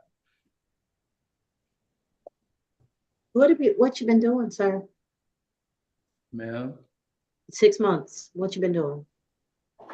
working and trying to get someone hacked my bank account, my Wells Fargo bank account. So what happened was they froze my bank account, which I have paperwork right here, and I gave a copy of it to. Where you working? I work for a moving company, All My Sons. It's called, one was All My Sons, but now I'm working for Move Something Movers, which is based out of Riverdale, Georgia. And I currently work on 18 wheelers at a shop in Forest Park. So what's going on, Mr. Jackson? What's going on? Why we can't get stuff done?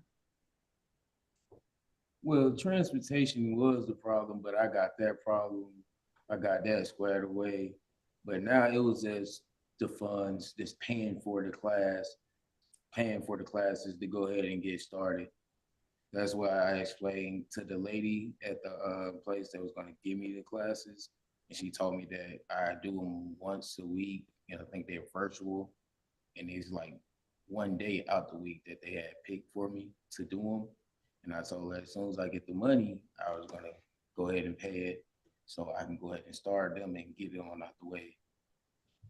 Mr. Jackson, let's talk about the alcohol. Yes, ma'am.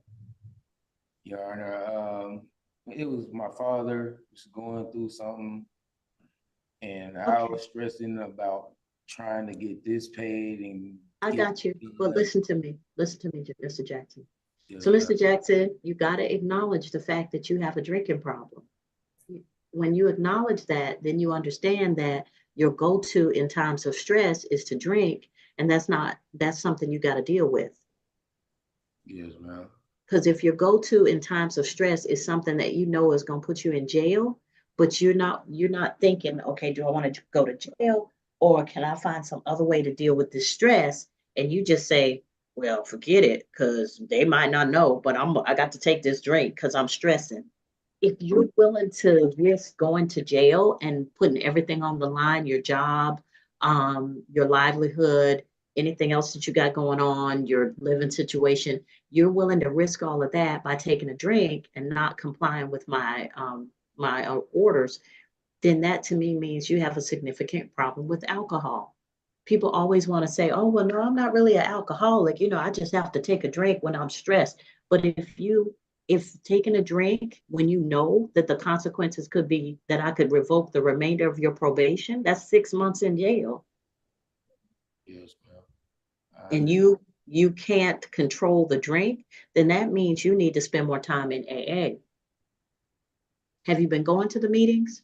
Yes, ma'am. They're actually right across the street from my house on Highway 85. Well, won't he do it? Good. So go to the meetings.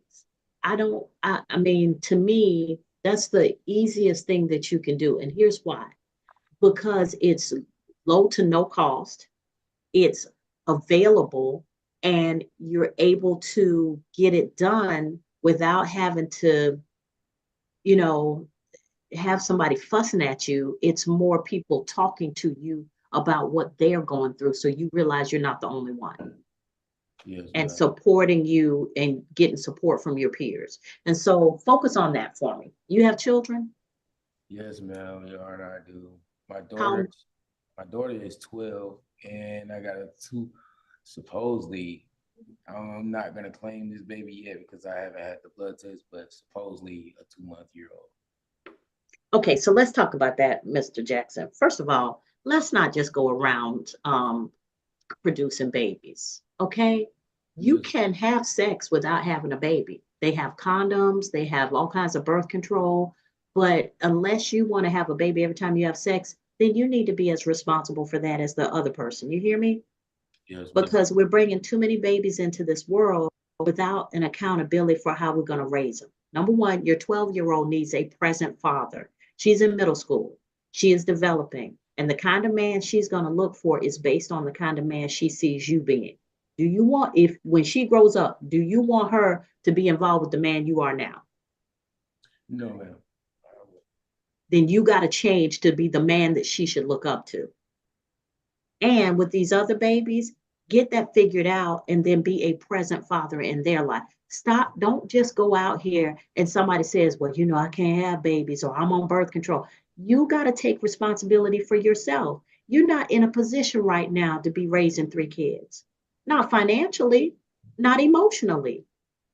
So stop going out here just doing stuff. You've done that since I put you in, you were before me. Come on, man, be responsible. Those babies don't, we're bringing people here that don't get the support and love and development that they need because people are being selfish. They just want to see that they, you know, we understand your penis works. You don't have to keep proving it. And I mean, it's not funny because we've got babies now in the world and you're saying, well, supposedly they mine. Those babies deserve to be wanted and loved from the moment they are conceived. And if we just going out here doing any and everything, where are they left? Are they growing up in a happy, healthy, joyful home? Are you walking the floor with those babies when they get sick at night and giving their mama some rest? No, you're not, because you over here saying supposedly. So if you don't want to be in this position again, condoms are cheaper than child support or child care. We clear? Yes, ma'am. All right, don't be irresponsible because you can't get your life together and you producing up babies that need to be taken care of. Ooh, all right, Mr. Carmichael, what's the recommendation again? I'm sorry. Oh, I got you, Your Honor. I mean, Credit- Mr. Austin, I'm sorry. Credit for time served, return back to probation, continue with AA meetings, and provide proof of enrollment into the family violence class no later than March 31st. Okay. All right. So these are the things you're going to have to do. And sir, when I mean, I literally mean this to the depth of my core. Stop going out here just having sex and making babies and not being mindful of the fact that these babies need to be cared for. It's not enough to just say, oh yeah, you know, I got babies out here. if you are not a present father, then why? Why are we doing this? Think about that. Um,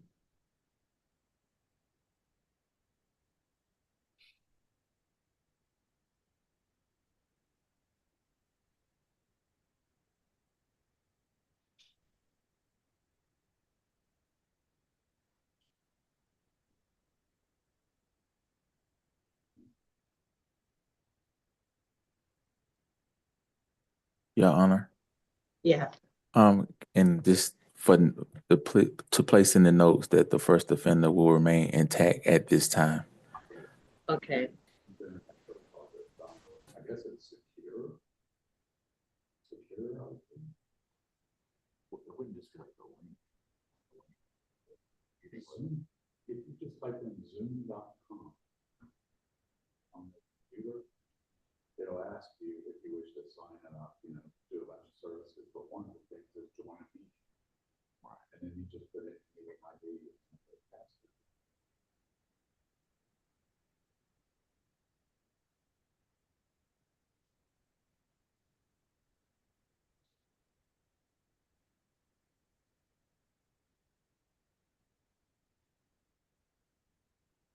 Oh, I see what it is.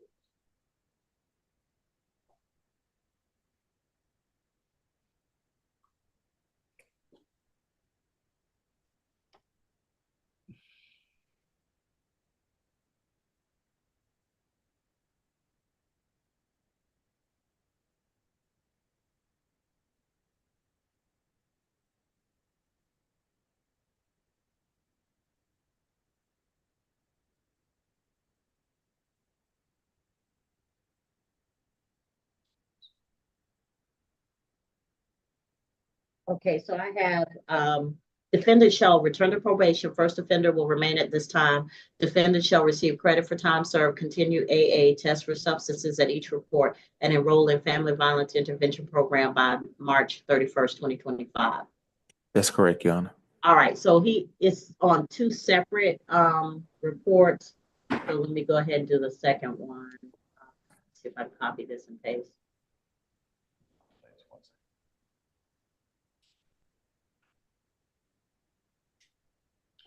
And I'm sorry, I may have missed, did you give him a specific report date from when he gets out of custody? No. I don't, yeah. No, Your Honor, I didn't. His PO will reach out to him to let him know when he needs to report.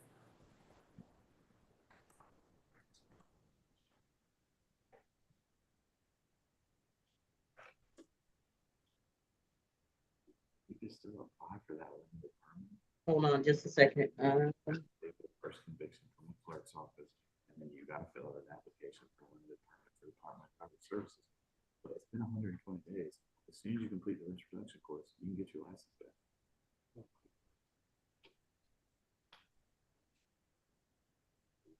You like this.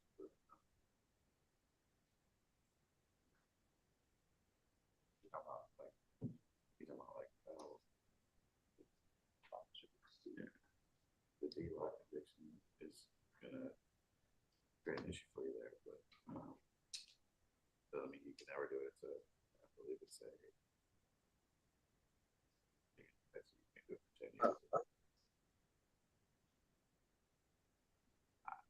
Double check.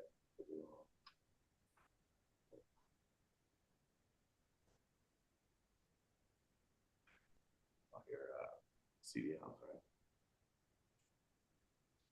Yeah, your CDLs.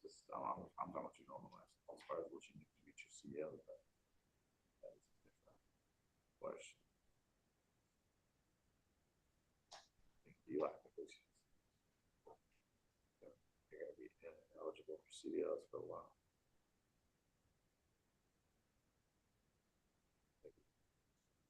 Classified as a lifetime disqualification, but in actuality, it comes down to 10 years. That's off the top of my head.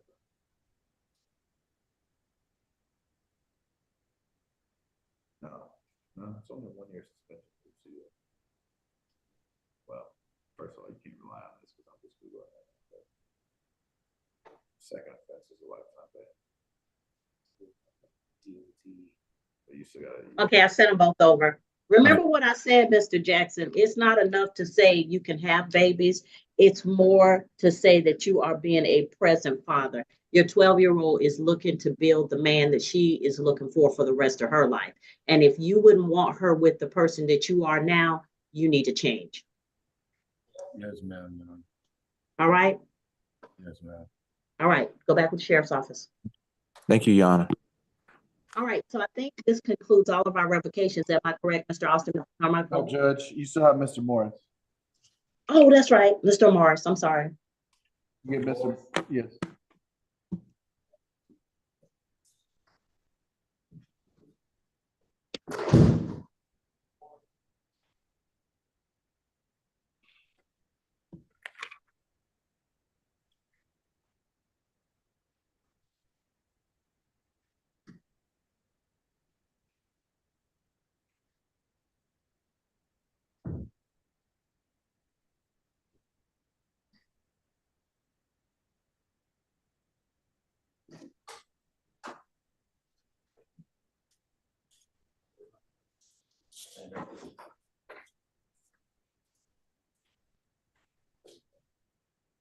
How old are you, young man? Ma'am, How old are you? 22. Raise your right hand for me. You solemnly swear or affirm any testimony you give in this matter will be true. Yes, ma'am. All right, you can put your hand down. Mr. Jordan Marquise Morris, you're before the court on 2019 CR 04966. You were before this court for theft by taking, giving a false name, address, or date of birth on the 26th day of March 2024. You were sentenced to 12 months on probation. You have 1 month and 6 days remaining. And it says that you were arrested on February 3rd, 2025 for 8 counts of obstructing an officer, hit and run accident, theft by taking, fleeing from a police officer, altered ID mark, criminal, that's on there, loitering or prowling, possession of a weapon during the commission of a crime, and robbery by sudden snatching in Clayton County. And you failed to pay your $1,100 in arrears. What is the recommendation for Mr. I'm sorry. First, let me hear from Mr. Lynch. What you got, Mr. Lynch? Judge, he does stipulate that he was arrested. He does not make any admissions as to the underlying offense. Judge, and I've explained to him he shouldn't make any statements about that today. He needs to talk to an attorney. Yeah. Don't make any statements, sir, but I can make statements. When you had this 2019 case, you were young, okay? If you're 22 now, a 2019 case means you were in your teens. Yeah, I was like 17. Don't say anything. And now you're back before me, and somehow you picked up more cases than I've seen on one person in a while. And this is the funny thing, because I was just explaining to my husband robbery by sudden snatching, because he had never heard that before. And I said, yeah, you can take somebody's item out of their hand, you snatch it from them, that's considered a felony, robbery by sudden snatching. And so I was explaining that, I don't want you to say anything. I was explaining that to my husband the other day, that there actually is a charge like that. And most people don't know it. And what I'm explaining. I don't want to interrupt you. Can I have 1 moment to advise my client of something? I do apologize for the interruption.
Mr. Marks, I'm gonna sum up what your attorney said.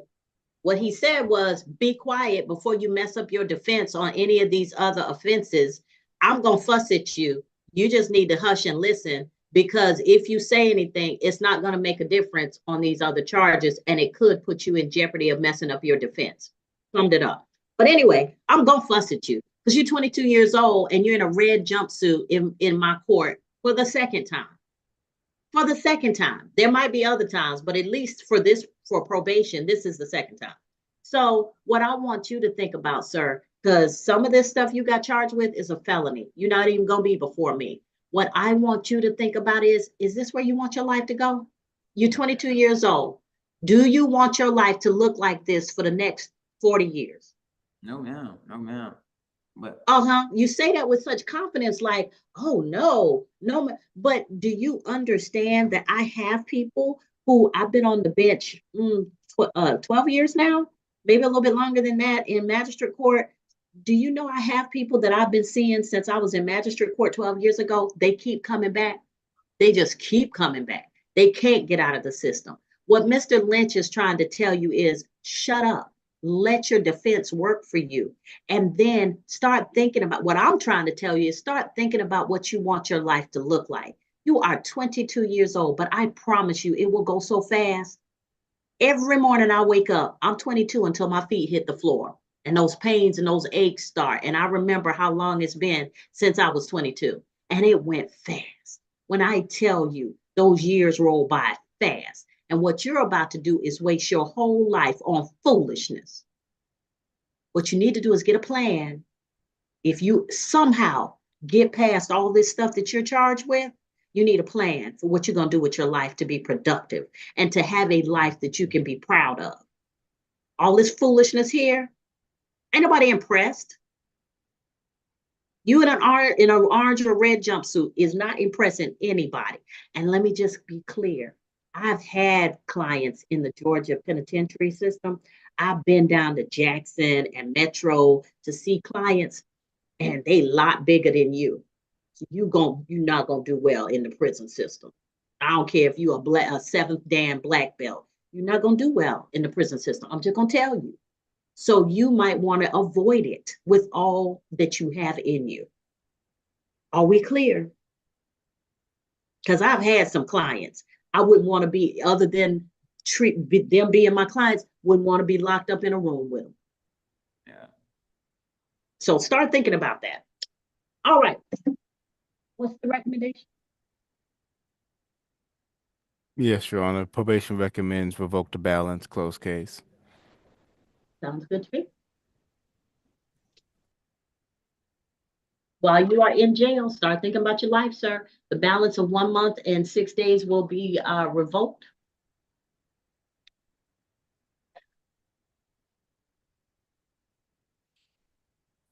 Because even the Clayton County Jail today, these days, it ain't safe.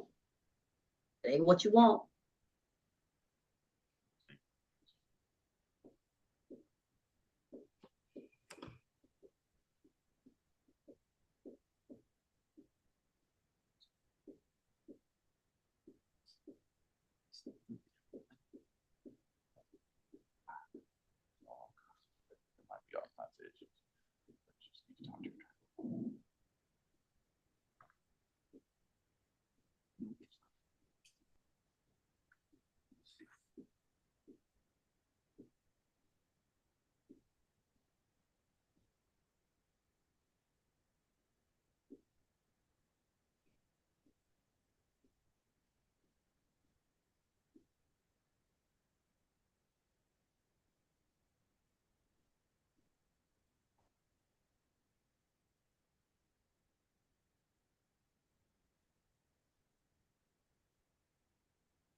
All right.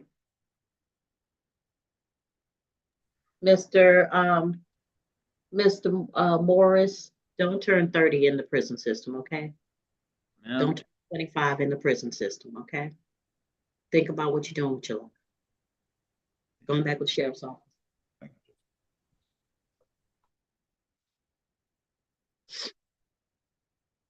All right, I think that is all of the revocations. Thank you all.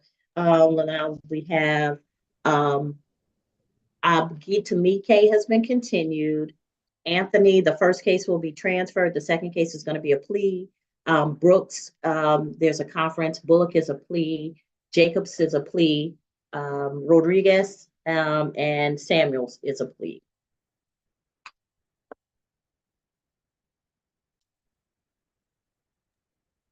By the way, Your Honor, Yes. with that being my last case, may I be excused? Yes, sir. Thank you. I'm sorry. Probation fine. can be excused. Mr. Austin, Mr. Carmichael. Thank you, Your Honor. Also, did you get the termination order I sent this morning, or do you need me I to think I resend? already signed it, but if not, then I will. Yes, ma'am. Thank you. You're welcome. Judge, Yes. did you want me to have the deputy bring out the next inmate ready for a plea, or? Yes, I am definitely ready for that. All right, just to go ahead and I guess maybe go through my people, Mr. I'm sorry, I'm trying to blank.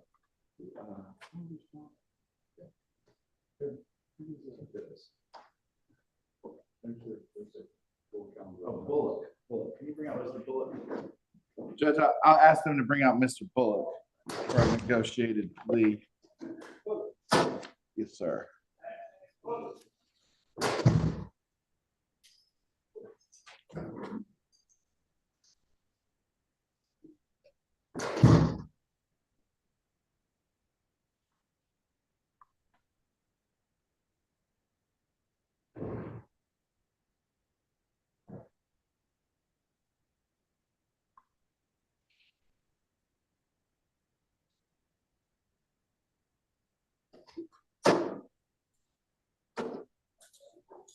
Anyway.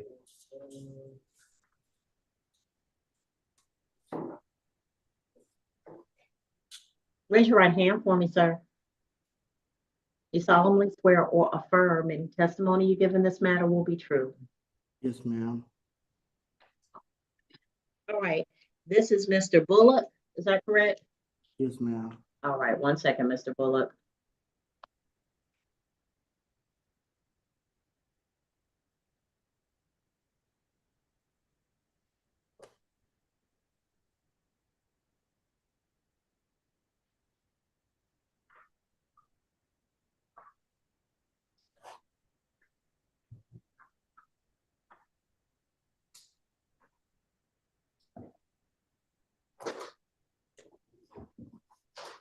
All right, Mr. Bullock, you're before the court on State of Georgia versus Benjamin Sadat Bullock, 2021 CR 05991 for failure to have headlights on count 1, driving on a suspended or revoked license count 2, and no license. You're represented by attorney Owen Lynch, who's with the law firm of Lister, Holt, Dennis. Mr. Lynch, what did your client plead to the offense before the court? Judge, he pleads guilty to count 3. I believe the other charges were null pros pursuant to the negotiations. I believe it's guilty plea to count 3, no license. Is that fair? That's correct. That's correct. All right, so by internal plea of guilty to count 3, Mr. Bullock, you give up the right to have a trial by jury or judge. You give up the right to have you give up the right to have the presumption of innocence in your favor. You give up the right to confront witnesses, subpoena witnesses, present testimony and evidence on your behalf, to not incriminate yourself.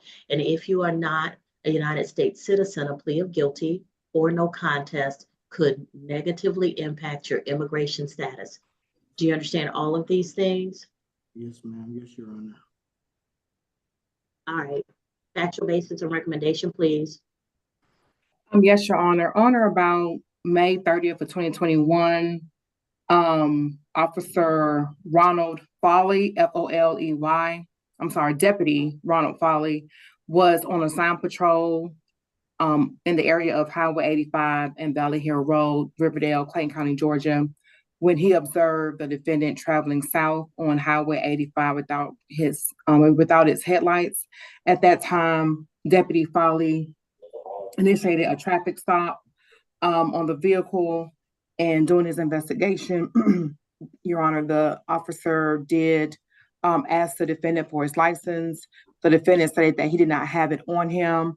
A check through the GCIC did show that the defendant's license was suspended, most recently on September the 1st of 2020. Your Honor, those are the facts of the case. Your Honor, counts 1 and 2, the site is non-crossing, and count 3 is 12 months to serve, 10 days, balance probated, a fine of $1,500, as this is the defendant's third no license in 5 years, and probation can terminate upon completion. Mr. Lynch, is Mr. Bullock going to be able to pay? Mr. Bullock, I remember you. You have a very interesting middle name. Anwar Sadat, when I was growing up, was like a big name in international politics. So whenever you come before me, I remember that. So, sir, when we going to get it together? Because whatever is holding your license, you could have figured that out by now. Instead of paying us, you could be paying them. I understand, ma'am, but I'm just now getting my family situated. We were going from place to place, and we were unstable.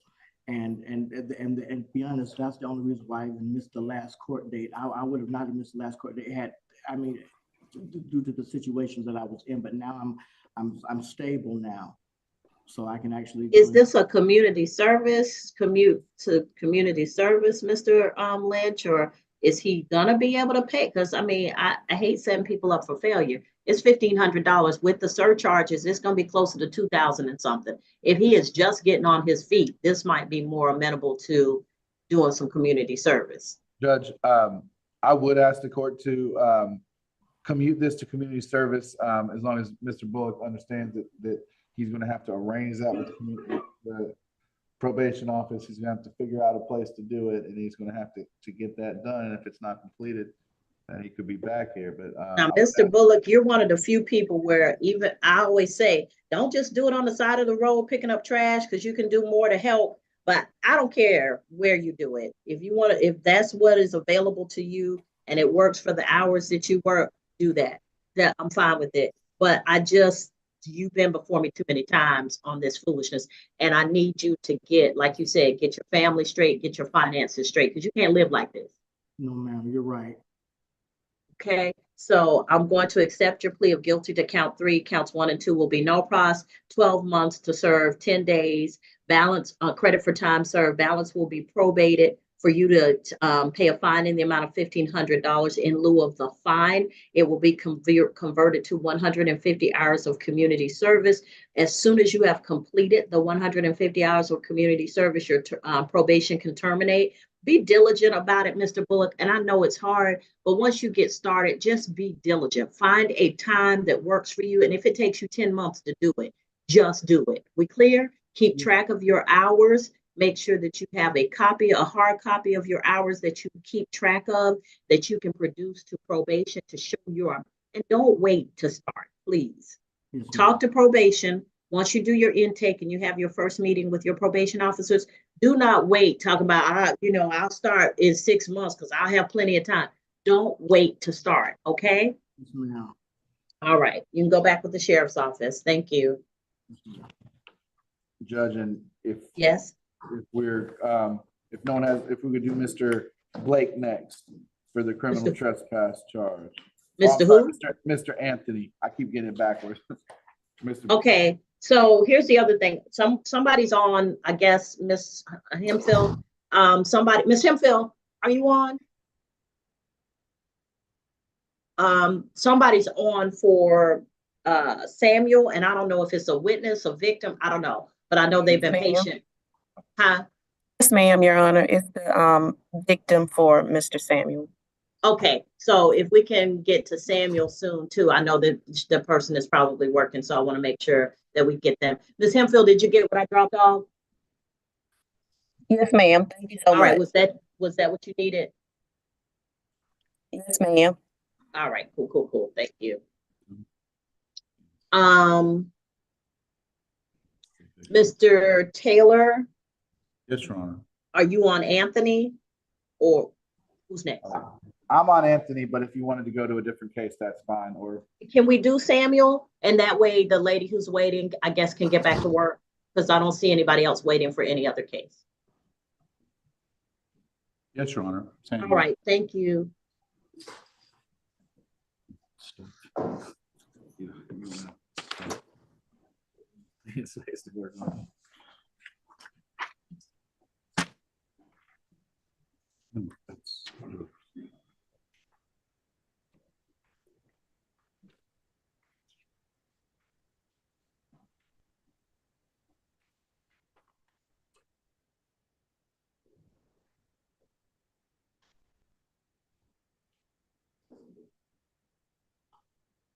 Is anybody else having sinus issues with this warm weather 1 minute, the cold weather the next minute? Flowers blooming 1 minute, freeze the next? Yes, ma'am. You even sound like a little bit Miss Wright. You even sound a little congested. I thought it was just me. All right, Mr. Samuel. Yes. All right, so you're before the court on case 2025 CR 01175. Clint Randolph Jamar Samuel, I think is what it is. It cuts off part of it. But you're before the court for criminal trespass. You're represented by the law firm of Lister Holt and Dennis. Mr. Taz Taylor is with you on at the podium. Raise your right hand for me, sir. Do you solemnly swear or affirm any testimony you give in this matter will be true? So yes. Yes. All right, you can put your hand out. So, Mr. Taylor, what does your client plead to the offense of criminal trespass in this case? Your Honor, my client pleads no contest to the single offense, and this is non-negotiated, Your Honor.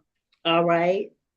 Mr. Samuel, by entering a plea on the criminal trespass case, you give up the right to have a trial by jury or judge. You give up the right to have the state prove your guilt beyond a reasonable doubt. You give up the right to have the presumption of innocence in your favor. You give up the right to confront witnesses, subpoena witnesses, present testimony and evidence on your behalf, to not incriminate yourself or present any testimony or evidence against yourself. And if you are not a United States citizen, a plea of guilty or no contest could negatively impact your immigration status. You understand all of these things, sir? Yes. All right, factual basis and recommendation, please. Yes, Your Honor.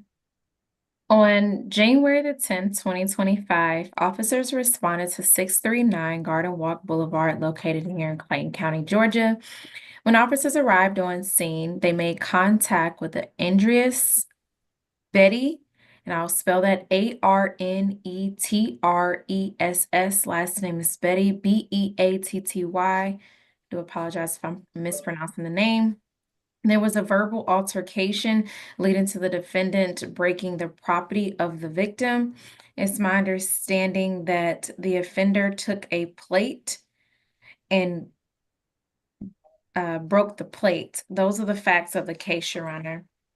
The state's recommendation is as follows. My understanding that the defendant has been in custody since January the 10th. The state's recommendation is 12 months probation, to serve 30 days credit for time served, balance probated, a $300 fine suspended, 40 hours of community service, and to have no violent or harassing contact with the named victim.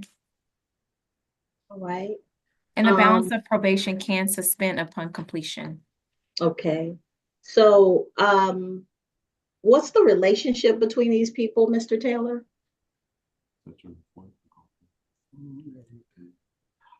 It's a romantic relationship. They're dating, but they don't have a formal. All right, so, Miss Betty, are you, present? And Your Honor, they both live at that location where the incident occurred. Mr. Arnitris, Beatty? All right, unmute for me.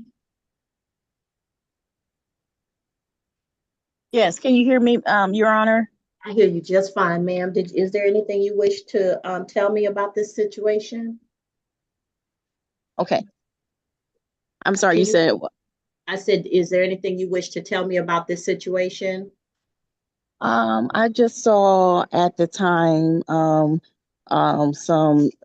he destroyed my property at the time, and I didn't want him to destroy, anything else in the house. So All right, are y'all living together? yeah, we living in the same apartment. The apartment is in my name only, and he has been allowed to stay there. I just didn't want him to feel the freedom or have the feel the freedom to destroy my property at will. Okay, so ma'am, so because we're not there in the place with you, the only thing that the police do is respond to a crisis or an acute situation. Now, whether he is there and y'all are in the kind of relationship that works, that is nonviolent and is companionable, that's up to you all. If you don't want him back in your place, that's one thing. That's not something we can handle here. That may require an eviction. But what it's something we can handle here. If you don't want contact, then he'll be banned from the location. But what I'm saying is, we're not here for to smooth relationships out. If you, well, ma'am, we're not in a relationship by any means. That was in the past, but I have been trying to assist him getting on his feet, and which I think is most important. That don't I don't throw the baby out with the bathwater. Okay, all right, hold on, Miss Beatty, because this is a particular issue of mine. First of all, grown men need to be grown men, and women need to stop trying to save them. We're so busy trying to rescue grown men, and that we are raising people who are irresponsible, and we are allowing people to continue to be irresponsible. Now he looks good and old. He don't look like he's in his 20s. So by now he should have learned how to deal in a particular situation. You rescuing him, talking about we don't want to send the baby out with the bathwater, is sacrificing your peace and calm. If somebody can't live in companion with me and I'm allowing them to have a place to stay, then I'm not putting up with that. And there's too many women in this world who we're so busy coddling and babying grown men and trying to worry about what they're doing. I'm looking at you and I can tell you got a job, you take care of your bills, you take care of yourself, you got a household that's in your name, you doing stuff for yourself. Why isn't he doing the same? Why are you holding him up? So this whole, we used to be in a relationship, but I just don't want him to get in trouble because I want to hold him up and help him get on his feet. He grown. If he can't do what he needs to do for himself, you need to stop babying him, because we're not here to make sure he's not going to break up your stuff. He's going to break up your stuff, and then the police will respond afterwards if he has a tantrum the next time. But what I'm saying to you is, why would you allow that foolishness back in your house? As Maya Angelou said, if somebody shows you who they are the first time, believe them. Why would you deserve so little that you got to provide him a home and put up with his tantrum?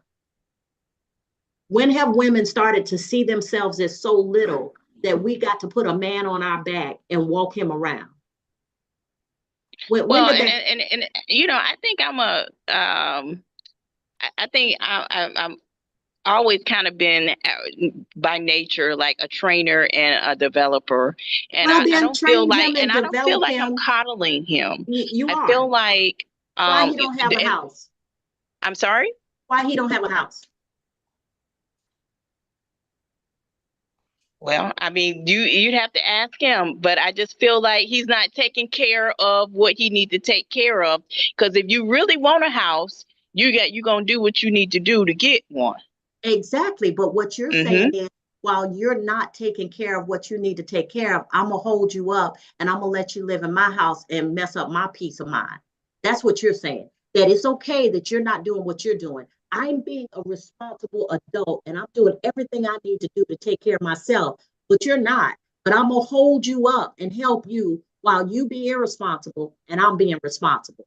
That is doing nothing but coddling people and continuing to make them irresponsible. Let Mr. Samuel stand on his own 2 feet and figure it out. He's too grown for you to be carrying him. So this whole, I just feel like people should be trained. Okay, well, if he's in a training program and you're the trainer, that's one thing.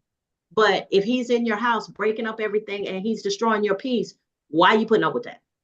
And you paying the bill. And the thing is, if he would, I think the pros and the cons. I'm weighing the pros and the cons. He's been more of good than he has been bad.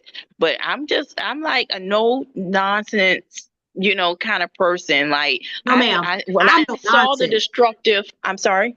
You putting up with nonsense. I'm telling you, I'm no nonsense. I am. No nonsense to me says he don't go back to your house and he don't cause you any more trouble. And if he want to talk to you and y'all have a friendship, call me on the phone. But you're trying to talk yourself back into he's coming back into your house, and then we're Well, gonna have no, the I'm same not. problem. I mean, I'm very content in, being there by myself. I've been enjoying myself most definitely. My thing is this. I just didn't want to put him, because I already know he doesn't have any family here. He doesn't have any resources here. And so, and I mean, I do understand. Your Honor, don't look at me like that. I know you hear all these scenarios at this time, but I am more. This is The strictly same thing platonic. you did to be responsible for yourself. He has that opportunity. He's a grown man. There's jobs out here everywhere you look. So if he's willing to mow lawns, mix concrete, put up sheetrock, so I mean, skilled and unskilled, there's jobs everywhere. I don't know what you're talking about. So all of this, he don't have no help, and I just feel like I should be his piece. Let him be yours. Why he got to disturb your house? But this is a lecture for another time, because if you feel like you okay, but what I want you to understand is, and this is what my major point is, the police are not here to keep him from breaking up your stuff. They will respond after he breaks up your stuff, but they're not here to make sure things are smooth running while y'all in that place together. So if you invite him back, you run the risk of the same type of behavior, is what I'm saying. The police don't get there. They ain't my police, they everybody's police. They don't get there till after something. So if you're willing to risk that for broke down Mr. Samuel, for a person who is grown and should be able to get themselves on their feet, I don't care if he got to live with 10 people in a flop house while he working 3 different jobs, because he don't look like nothing wrong with him. I mean, he looked like he can do for himself. But if you want to continue to carry a grown man on your back, don't expect that the police are going to be there to keep him from Well, breaking. Your Honor, and I don't know what plans that he may have made, after this this occurrence. So if he decides, I just did not want to be told to say, okay, this is just strictly prohibited to have him come back. If he see another opportunity. If you want him back, you can have him. But what I'm telling you is, when this situation comes up again, he's going to come back before me, and I will remember. Okay. Okay. So, all right, Mr. Samuel. Anything else, Mr. Taylor? What you thinking? Your Honor, based on the favorable recommendation that Ms. Ponder gave, we just switched to inter nolo plea and ask that you accept the recommended sentence. All right. Mr. Samuel, I'm gonna accept your plea of nolo. I'll send you to 12 months to serve 30 days. Credit since the date of lockup. Balance will be probated. For you to pay a fine in the amount of $300, the $300 will be suspended. For you to do 40 hours of community service and have no violent or harassing contact with Miss Nitris Beatty. Did I get that right? Baby. Yes, ma'am. I'm sorry. And upon completion of the 40 hours of community service, and having no violent or harassing contact, then your probation will suspend for the balance. Okay, now, Mr. Samuel, let me talk to you. How old are you, sir? 41. How? 41. Okay, so Mr. Samuel, you're good and grown. By this time, you shouldn't be relying on some woman to house you.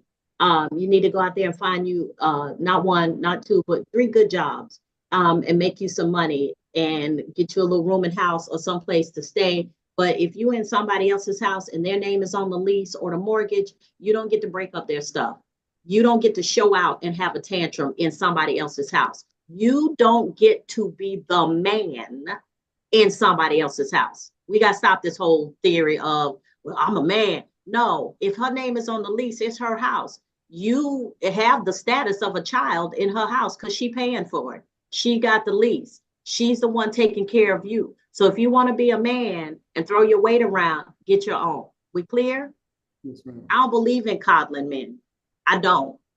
Because I come from a long line of people, and I married a person who they work jobs, they take care of themselves, they take care of the people that they love, their families, their homes, their kids, their wives, and they don't have no trouble standing up and being a man in their home. You can't be the man in somebody else's house. We clear? Yes, ma'am. Okay. And if all you have to bring to the table is sex, then you need to start thinking about adding some other stuff. Just add some other stuff. Because she can get that anywhere. I'm just saying. And maybe somebody a little younger. I'm just saying. I'm just saying.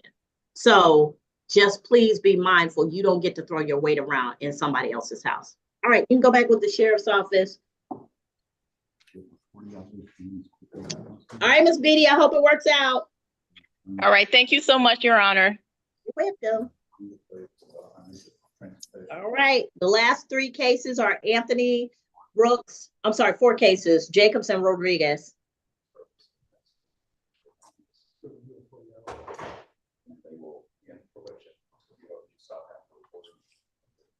Judge, we request to do Mr. Rodriguez next. I think they're bringing him out.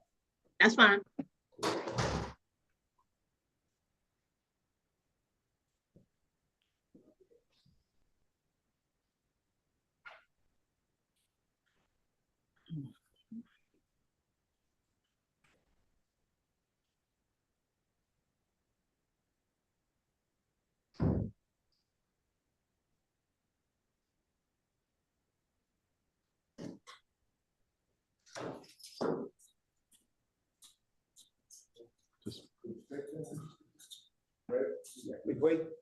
Just wait right there next to me.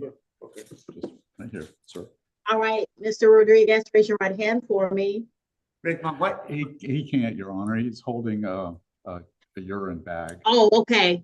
Do you solemnly swear or affirm any testimony you give in this matter will be true?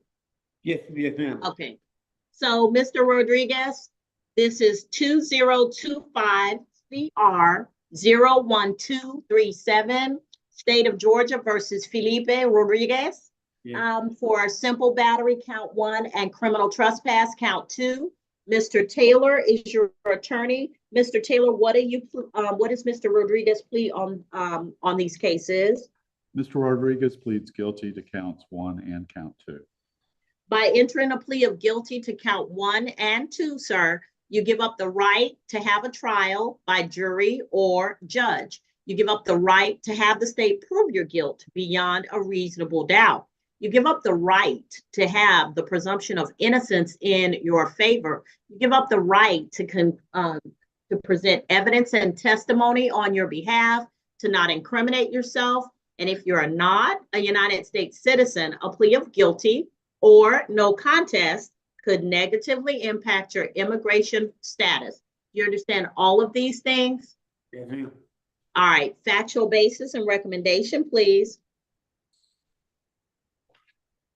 Yes, Your Honor. On January the 28th, 2025, officers responded to 1639 Burks Drive, located here in Clayton County, Georgia, in reference to a disturbance with people fighting. When officers arrived on scene, they made contact with April Poole, who was a witness who stated that the defendant attacked the victim, Mark McDaniel, spelled M-A-R-K, Danielle, M-C-D-A-N-E-L-L-E. Officers learned during the course of their investigation that the defendant did strike the victim multiple times. Those are the facts of the case, Your Honor. For count, and it's my understanding, is this a negotiated plea, Mr. Taylor? It is, Ms. Ponder. However, my client's disabled, and once he's released from custody, he's scheduled to have heart surgery. We are concerned about the community service and being able to complete that during Okay, so I'll just give my recommendation. The state's recommendation for count 1 is 12 months probation, a $300 fine for him to enroll in complete anger management, and to have no contact with Mark McDaniel, M-A-R-K-M-C-D-A-N-E-L-L-E. I am not certain. I know that it was previously stated on the recommendation, do not return to that location.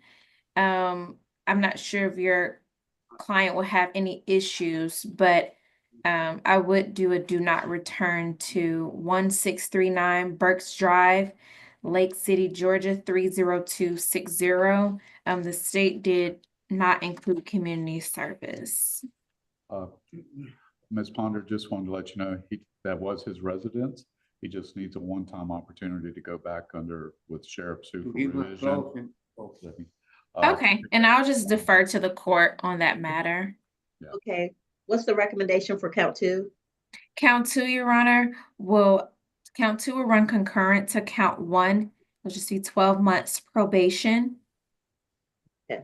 All right, so Mr. Rodriguez, I will accept your plea of guilty to counts 1 and 2. On count 1, 12 months probation, a fine in the amount of $500, anger management class, and you're to have no contact with Mark McDaniel. You're not to go back to 1639 Parks Drive, Lake City, Georgia, Clayton County, unless you make an appointment with the sheriff's office to go back to get any essential and personal items that you have.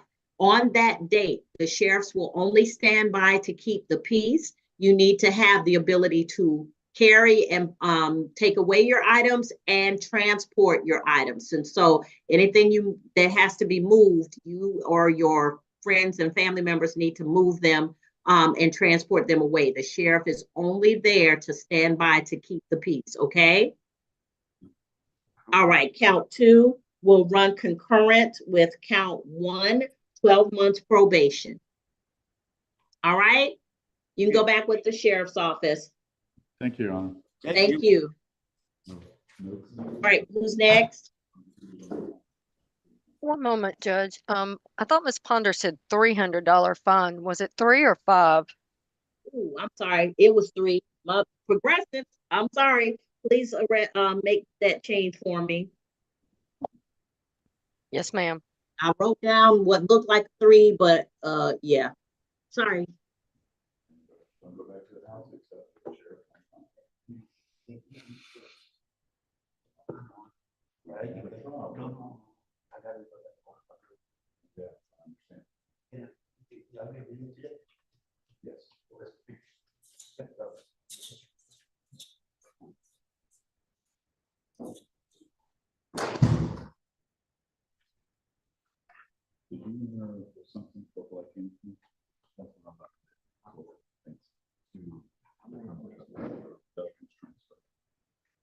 And Mr.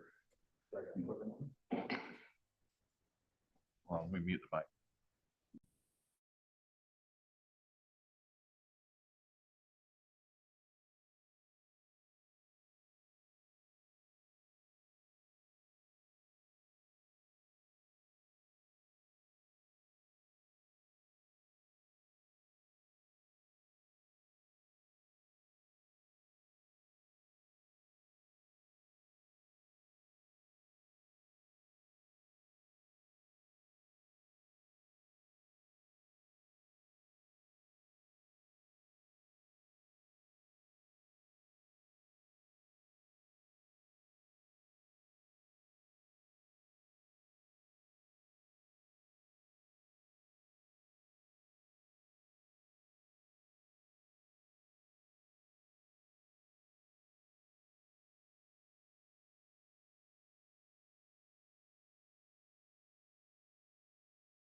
Stand right next to me, sir.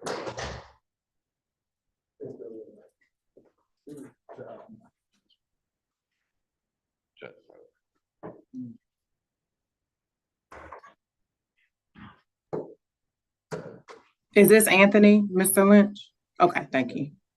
This is Mr. Anthony? Yes, Judge. All right, Mr. Anthony, raise your right hand for me. All right, Mr. Anthony, so you have two cases before the court for Mr. Blake Anthony, 2023 CR 02724 for terroristic threats and assault. That case is being transferred to Superior Court. For the case 2025 CR 01160 criminal trespass, you're before the court. Mr. Owen Lynch is representing you as your attorney. Raise your right hand for me, sir. Do you solemnly swear or affirm any testimony you give in this matter will be true? Yeah. All right, you can put your hand down. So, Mr. Anthony, Lynch, what does Mr. Anthony plead to the offense before the court? Guilty, Judge.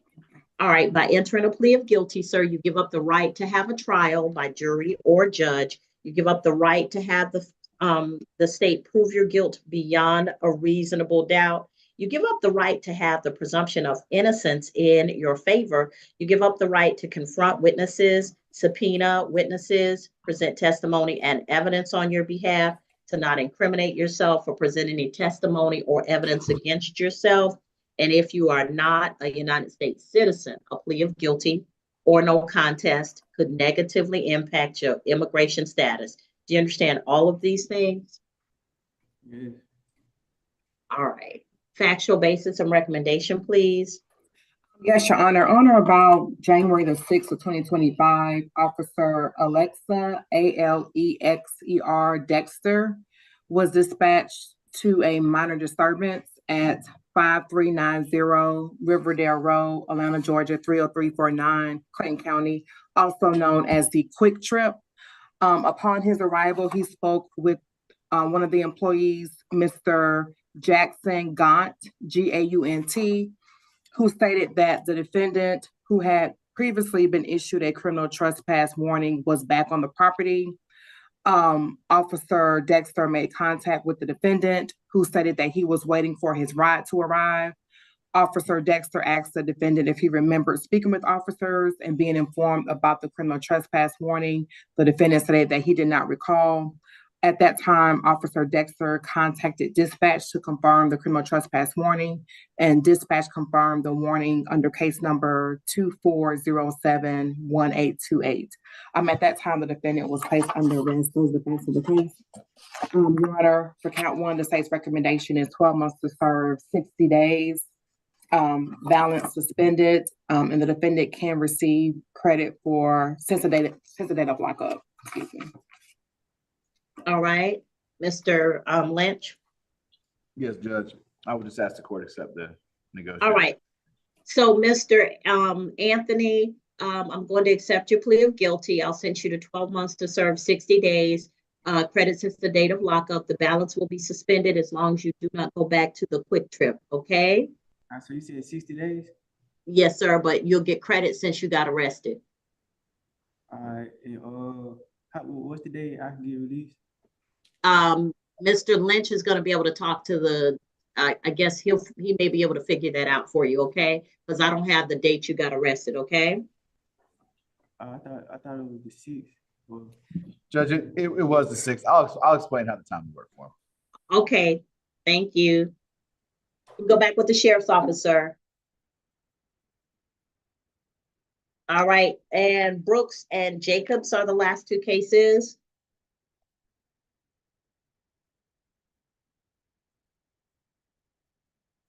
If we could do Mr. Jacobs next. That's fine.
There's the judge. You want to get on this side. There's the judge. That's the prosecutor. Okay. Mr. Brooks, raise your right hand for me. This is Mr. Jacobs, Your Oh, Honor. I'm sorry, Mr. Jacobs, raise your right hand for me. Do you solemnly swear or affirm any testimony you give in this matter will be true? Yes. All right, you can put your hand down. Mr. Alan Jacobs, you're before the court on 2025 CR 01240 for loitering or prowling, count 1, and public indecency, count 2. What does your client plead to the offenses before the court, Mr. Taylor? Your Honor, this is non-negotiated. He is entering a no-low plea to counts 1 and 2. All right. All right, sir, by entering a plea to the offenses before the court, you give up the right to have a trial by jury or judge. You give up the right to have the state prove your guilt beyond a reasonable doubt. You give up the right to have the presumption of give up the right to have the presumption of innocence in your favor. You give up the right to confront witnesses, subpoena witnesses, present testimony and evidence on your behalf, to not incriminate yourself or present any testimony or evidence against yourself. And if you are not a United States citizen, a plea of guilty or no contest could negatively impact your immigration status. Do you understand all of these things? Yes. All right. Factual basis and recommendation, please. Ms. Hagler, one, you're muted, and Yes. Your Honor, the defense rather will stipulate to the factual basis. Well, Your Honor, this is non-negotiated, so I do think that the facts are important. That way you can make an informed decision. That seems appropriate. Sorry. Thank you. Thank you. Yes, Your Honor. On or about December the 26th of 2024, Officer Moorer, Moorer, was dispatched to 5097 West Fayetteville Road, Clayton County, Georgia. This is also known as the BP gas station. In regards to a public indecency, the College Park Police Department Chief Walker was able to call the information out over the phone. Chief Walker stated that the defendant had been standing out at the incident location for an extended period of time, walking up to multiple people with his genitalia out. The defendant had been made aware on numerous occasions that he and arrested and was informed that he could not walk around with his trousers below his ankles. According to the police report, Officer Moore has had numerous interactions with the defendant for standing out in front of the business with his boxers showing. According to Chief Walker, the defendant was walking up to individuals at the pumps and exposing himself. The defendant was just arrested and booked on loitering on November the 30th of 2024. Your Honor, those are the facts of the case. Your Honor, the state is asking that you do not accept a nolo plea for the offenses. The state's recommendation is 12 months to serve, 180 days, balance suspended, a fine of $300 to be suspended for count 1, and then for count 2, 12 months to serve, 180 days, balance suspended, a fine in the amount of $300 to be suspended to run concurrent with count 1. Also, Your Honor, for the points of information, after reviewing the defendant's history, he does have previous arrests for public indecency, specifically on January the 13th of 2012. The arresting agency was MARTA Police Department. He also has a second arrest for public indecency on January the 14th of 2012. The GCIC is showing a conviction for that incident. And then a third arrest on May 22nd of 2015. The arresting agency is College Park Police Department. And so for those reasons, the state is asking that you find the defendant guilty and not accept a nolo plea, and that you accept the state's recommendation of 180 days, balance suspended, and a fine of $300 suspended. Thank you, Your Honor. Okay, Mr. Taylor. Thank you, Your Honor. Attorney Hagler, did that recommendation change once I announced no negotiated? Yes, Your Honor. The pre-recommendation was based on a negotiated plea, but you said non-negotiated, so yes, the recommendation did change.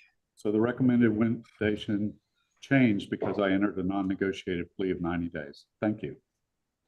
It went from 90 days to 180. Your Honor, we just asked that you accept the nolo plea. Mr. Jacobs has been in custody for 54 days already. I've told him he cannot go back to that BP gas station on Fayetteville Road. He understands that. There are obviously some issues with Mr. Jacobs' mental health. He is competent to understand what's happening here today for purposes of a plea.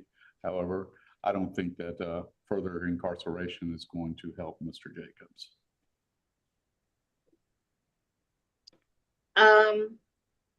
Yeah, but sometimes we don't do it for him. Sometimes we do it for the people that he might encounter, that he feels the need to show them his genitalia. I'm torn here because it is obvious to the court that Mr. Jacobs needs substantial help. I don't know that we have that help available to him, but I don't know that we need to subject the general public to Mr. Jacobs and his and the I guess the realities of his mental health condition. So it's a tough situation. and it is my understanding that he doesn't have any family or anybody to help supervise him. Not that I'm aware of, Your Honor, and I do believe he's been before our court before. Yeah, yes.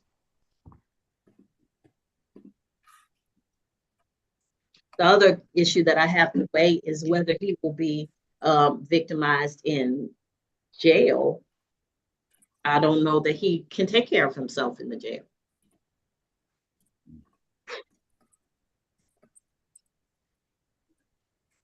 All right, let me do this. So I'm going to accept the state's recommendation with the caveat that if the defense can find a program for Mr. Jacobs that would be more appropriate for him, then I will release him to the program. So Count 1 will be 12 months to serve 180 days. Balance will be suspended, $300 fine suspended.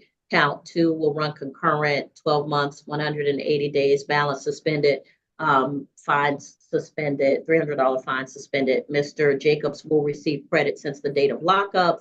And if the defense is able to find a program which would be more appropriate to address Mr. Jacobs' issues, then the court is willing to release Mr. Jacobs into a program that can care for him and to get him in a position where he's not coming back and forth to the jail. Okay. All right. Thank you. Go back to the jail. All right, and I believe this might be the last case, Brooks. And there may be somebody waiting to, I guess, as a witness or a victim on the Brooks case.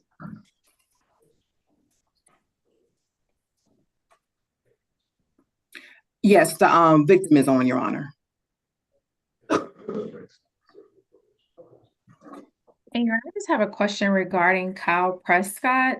Was that both cases continued, or was it just an OTB? He's OTB, so whenever his case comes up on the next arraignment calendar, that's fine. Okay, thank you, Your Honor. Uh-huh.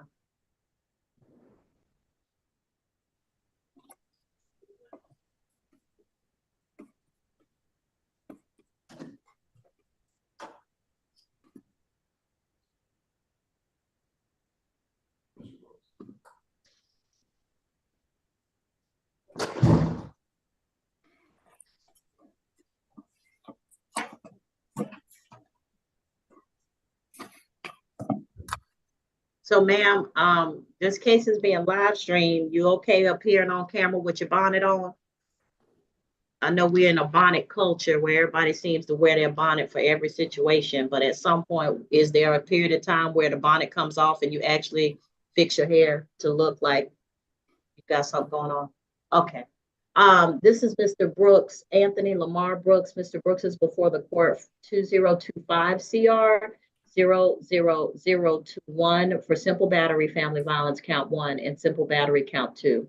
Mr. Brooks is also before the court on 2025 CR 00998 for battery, family violence count 1, battery count 2, simple battery, family violence count 3, and simple battery count 4.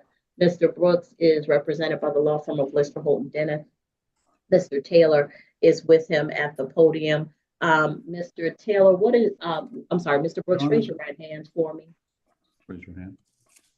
Do you solemnly swear or affirm any testimony that you give in this matter will be true? Yes, ma'am. All right, and you can put your hand down. Mr. Taylor, what is your client plead to the offenses before the court on the case ending in 2-1? Your Honor, before we enter a plea, the alleged victim in the case, Mrs. Brooks, is online before the court. I believe she'd like to address the court concerning this matter. She's unable to speak with the victim advocate because there's a conflict. However, I think she wishes to address the court on the specific case. Your Honor, the state would just object. I mean, we're in the middle of a plea, so. Object. Okay, hold on, Ms. Hagler. I don't know what you're objecting to. Well, Your Honor, I mean, we're in the middle of a plea, and so for Attorney Taylor to want to hear from the victim, I mean, is the defendant pleading or is he not pleading?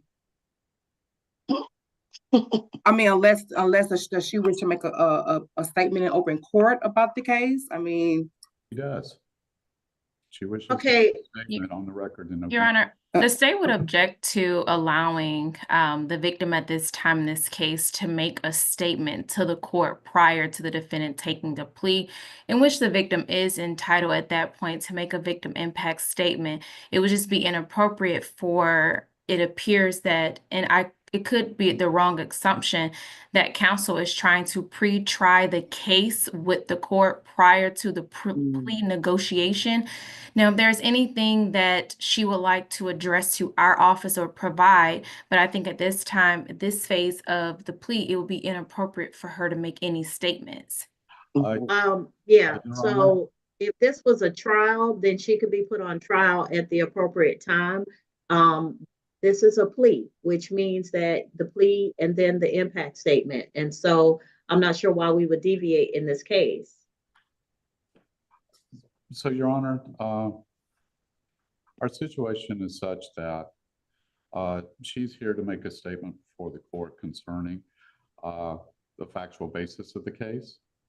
And the victim advocate, who is typically the person that's responsible for contacting the victim to find out what happened and how they would like how they'd like to see the case proceed, is unable to contact Ms. Brooks because my understanding is she has something pending. Objection, Your Honor. I'm going to object to counsel's statement to I the would court. appreciate if Your Honor, Ms. there's an Brooks objection finish. that the state has, and I would like Hold on, to hold on, have hold a on, hold on, basis hold for on. my Just hold up, objection. hold up, hold up. We're not deviating from the way we usually do this. Number one, if she wants to make an impact statement, then she can make it after he makes his plea. But let's go here and go with the plea. He got 2 cases back to back. If we're gonna make a plea, make a plea. If not, let's move this to the trial calendar and keep it pushing. Thank you, Your Honor. Therefore, in that case, we'll be entering a not guilty plea. All right. We'd like to be heard on bond. Okay, well, what does he not have a bond? He does not have a bond on case. Why did they no bond him? Well, Your Honor, He was go ahead. he was charged, and it's my understanding, and either Ms. Haler or Mr. Taylor can correct me if I'm wrong, he did not receive a bond on the battery family violence case because he has another open case for this similar offense against the same victim. So that's why he doesn't have a bond. And for this, because there is a victim in this case, Your Honor, the state would ask for this court to instruct counsel to file appropriate motions for this particular case. Essentially, for this misdemeanor battery family violence, it's not as he's entitled because it's a misdemeanor. When family violence is for this particular charge, he's not technically entitled to a bond because he has another case outstanding against the same victim. Your Honor, and Ms. Brooks would like to be heard on the matter of bond as well for her husband. All right, hold on a second.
Okay, so it appears that Mr. Brooks was denied bond under 1710-1 3B. The court is going to grant a hearing for bond, but it's not going to be today. Yes, Your Honor. So file your motions so that the state can be put on notice as to what they need to consider. And then once the motions are filed, the court will grant a date for hearing. But just because, Mr. Taylor, you know how this works. Every victim of domestic violence or alleged victim of domestic violence, 8 out of 10 of them at some point come in begging to have the person released. And that's why the laws change. And that's why we have all of these things that allow us to consider how to maintain safety and to keep people from being violent. But when I got 2 back-to-back cases, it's not looking good for Mr. Brooks to be out. The magistrate court did what they did by no bonding him. I can consider it, but I'm not going to rush it because I don't see a rush in this case. Well, Your Honor, what am I rushing for? I got 2 back-to-back. I understand, Your Honor, and that's why I wish Ms. Brooks to speak regarding the family's financial concerns, which is one of the factors. Mr. Taylor, that is one of the financial concerns is one of the aspects of domestic abuse. The domestic abuser controls the finances, so that's why it determines what happens. And so, no, I don't care, Ms. Brooks. I don't care. That is not a factor that I'm going to consider right now. If Mr. Taylor wishes to go ahead and file his motions, then I'll hear the motions, but I'm not rushing a consideration of bond on somebody who's got 2 pending violent misdemeanors. No. So file the motions. It will go through the normal course. We'll set them for hearing when the time is appropriate. Otherwise, it is what it is. I'm not being harsh, but I'm not rushing to do something for somebody in an extraordinary fashion when the law says everything's been done the way it's supposed to be, and the law requires a written motion, and then you file your motion. The state has time to consider, especially in a case where I already have an implication that it is possible Mr. Brooks will commit another violent offense while out.